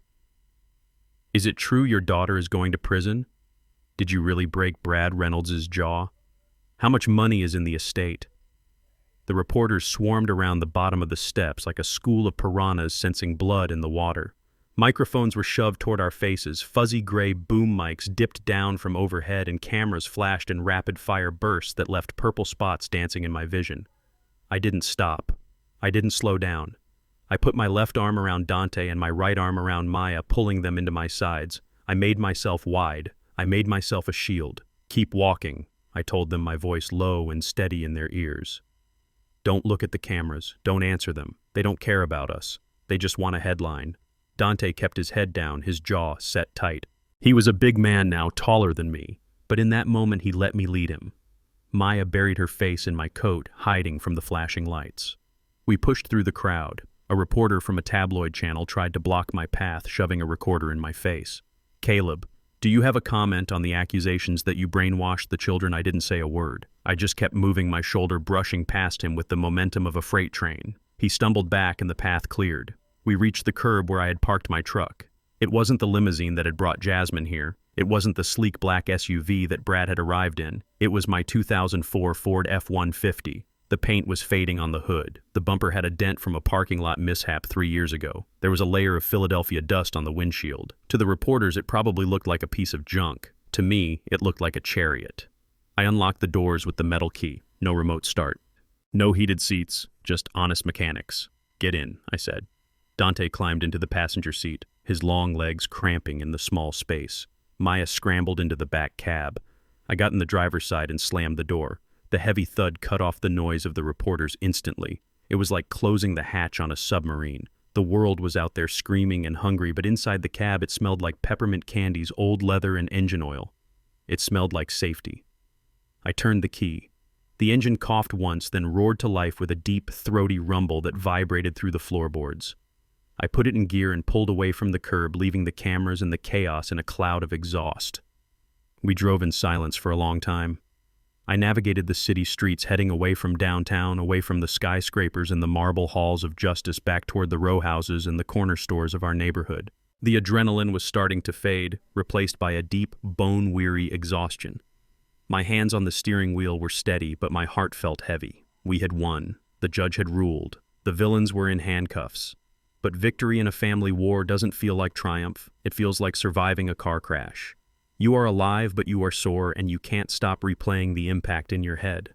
I looked in the rearview mirror. Maya was sitting in the middle of the back seat, clutching her violin case. She was staring out the window, watching the city roll by. Her eyes were red and puffy. "Grandpa," she whispered. Her voice was small, barely audible over the hum of the tires on the asphalt. I looked at her reflection. "Yeah, baby girl, why didn't you tell us?" she asked. The question hung in the air, heavy and sharp. Dante turned his head to look at me, too. He didn't say anything, but his eyes asked the same thing. They had seen the letter. They had seen the receipt. They knew now that for 15 years I had held a secret that changed the entire fabric of their existence. Maya sniffled, wiping her nose with her sleeve. "You knew," she said, her voice trembling. "You knew the whole time that she sold us. You knew she didn't want us. Why did you let us wonder? Why did you let us think she was just lost?" I sighed. I signaled a turn, guiding the big truck onto the expressway on-ramp. I merged into traffic, keeping my eyes on the road ahead. "It is easier to tell the truth when you don't have to look someone in the eye. Because you were children, Maya," I said softly. I gripped the wheel tighter. "When she left, you were 2 years old. Dante was 4. You were babies. How do you explain to a baby that their mother traded them for a used car? How do you explain to a 4-year-old that he wasn't worth sticking around for?" I shook my head. "You can't. If I had told you the truth, then it would have broken you. You would have grown up thinking you were trash. You would have grown up thinking you were unlovable." I glanced at Dante. "I wanted you to grow up with your heads high," I said. "I wanted you to focus on your school, on your basketball, on your violin. I didn't want you carrying the weight of her sin." "But we waited for her," Maya cried. "Every birthday, every Christmas. We watched the door. We thought maybe she was sick. Maybe she was in trouble. We worried about her grandpa. We wasted so much love on her." "I know," I said. "And watching you wait was the hardest thing I ever had to do. Every time you asked about her, it felt like swallowing glass. I wanted to tell you. I wanted to scream the truth. But I couldn't." "Why?" Dante asked. His voice was deep, rough with emotion. "Because children need hope, Dante," I said. I looked at him. A child can survive a missing mother. They can invent a story where she is a hero or a victim of circumstance. That hope keeps them warm. It keeps them soft. But a child cannot survive an unwanted mother. That truth. It turns you cold. It makes you hard. I didn't want you to be hard. I wanted you to be children for as long as you could. I paused, waiting for a traffic light to turn green. "But you aren't children anymore," I said quietly. "You are 19 and 17. You saw the world today. You saw the greed. You saw the ugly side of love. You are adults now." I looked back at Maya. Children need hope, but adults need the truth. I gave you the hope when you were small, and today I had to give you the truth to save you. Maya was quiet for a long time. She leaned her head against the cool glass of the window. "She didn't want us," Maya whispered. "She really didn't want us." "No," I said firmly. "She didn't. But I did." I looked at them both. "I wanted you every single day. I wanted you when you were crying with colic. I wanted you when you broke my favorite lamp. I wanted you when the money was tight and we had to eat beans for a week. I chose you. Every morning for 15 years, I woke up and I chose you." Dante looked down at his lap. He was wearing the expensive suit Brad had bought him for the court appearance. It looked out of place in the old truck. He reached into the pocket of the jacket. He pulled out a small rectangular piece of cardstock. It was Brad's business card. Black and gold. Embossed letters. Brad Reynolds. Talent Management and Crisis PR. Dante stared at it. He ran his thumb over the raised letters. This card represented everything he had been promised for the last week. The fame, the millions, the heated pools and the sports cars. It represented the lie that he was special because of how well he could throw a ball, not because of who he was. He looked at the card, then he looked at me. He didn't say anything. He didn't have to. Dante rolled down the passenger window. The wind rushed into the cab, loud and chaotic, smelling of the highway. He took the card in both hands. He tore it in half. Then he put the halves together and tore them again. He tore it until it was nothing but confetti. He held his hand out the window and opened his fingers. The wind caught the pieces. They swirled away into the slipstream, disappearing instantly into the gray blur of the highway behind us. Dante rolled the window back up. The quiet returned. He took a deep breath. He loosened his tie. He unbuttoned the collar of the expensive shirt. He slumped back into the worn foam of the seat, looking more relaxed than I had seen him in days. You are right, Pops, Dante said, looking out at the road. About what I asked. About hope, he said. He looked at Maya in the back seat. We don't need to hope she comes back anymore. We don't have to wait by the door. He smiled. A small, sad, but genuine smile. We are already home. I reached over and squeezed his knee. Yes, we are, son. Yes, we are. I turned the truck onto our street. I saw the house. The police tape was gone. The red paint was still on the door, screaming, "Kidnapper," and the window was still boarded up with plywood. It was the ugliest house on the block. But as I pulled into the driveway and put the truck in park, I looked at it. Tomorrow I would scrub the paint off. Tomorrow I would fix the window. Tomorrow I would go back to the cemetery and thank Viola. But for tonight it was just a house. Our house. Come on, I said, turning off the engine. Let's go inside. I think there is still some bacon left in the fridge, and I am going to teach you how to make it right, Dante. You burned it last time. Dante laughed. Maya wiped her eyes and opened the door. We stepped out onto the sidewalk. The sun was going down, casting a warm golden light over the broken door. We walked up the steps together, leaving the darkness behind us, ready to build something new on the foundation that had held us up all along. It took 3 coats of primer to cover the red paint on my front door. The word kidnapper didn't want to leave easily, much like the memory of the trial. But I am a patient man. I sanded it down. I primed it. And then I painted it a bright, welcoming blue, a new color for a new chapter. It has been a month since the judge brought down the gavel. The neighborhood has quieted down. Mrs. Higgins brought over a peach cobbler last week and apologized without saying the word sorry. She just said the peaches were ripe and she thought Dante looked thin. I took the cobbler. I forgave her. People are fickle like the wind, but neighbors are neighbors. But some ghosts don't know when to stay dead. Last Tuesday, the phone rang. It was a collect call from the state correctional facility. I accepted it. I knew who it was. I wanted to hear him one last time. Caleb, the voice on the line, cracked. It was Brad. He didn't sound like the master of the universe anymore. He sounded small. He sounded like a man who had traded his Italian suits for an orange jumpsuit and realized the fit was tight. Caleb, listen. Brad said, his voice hurried and desperate. I know things got heated. I know I said some things, but I was under stress. The gambling, you know, it is a disease. I didn't say anything.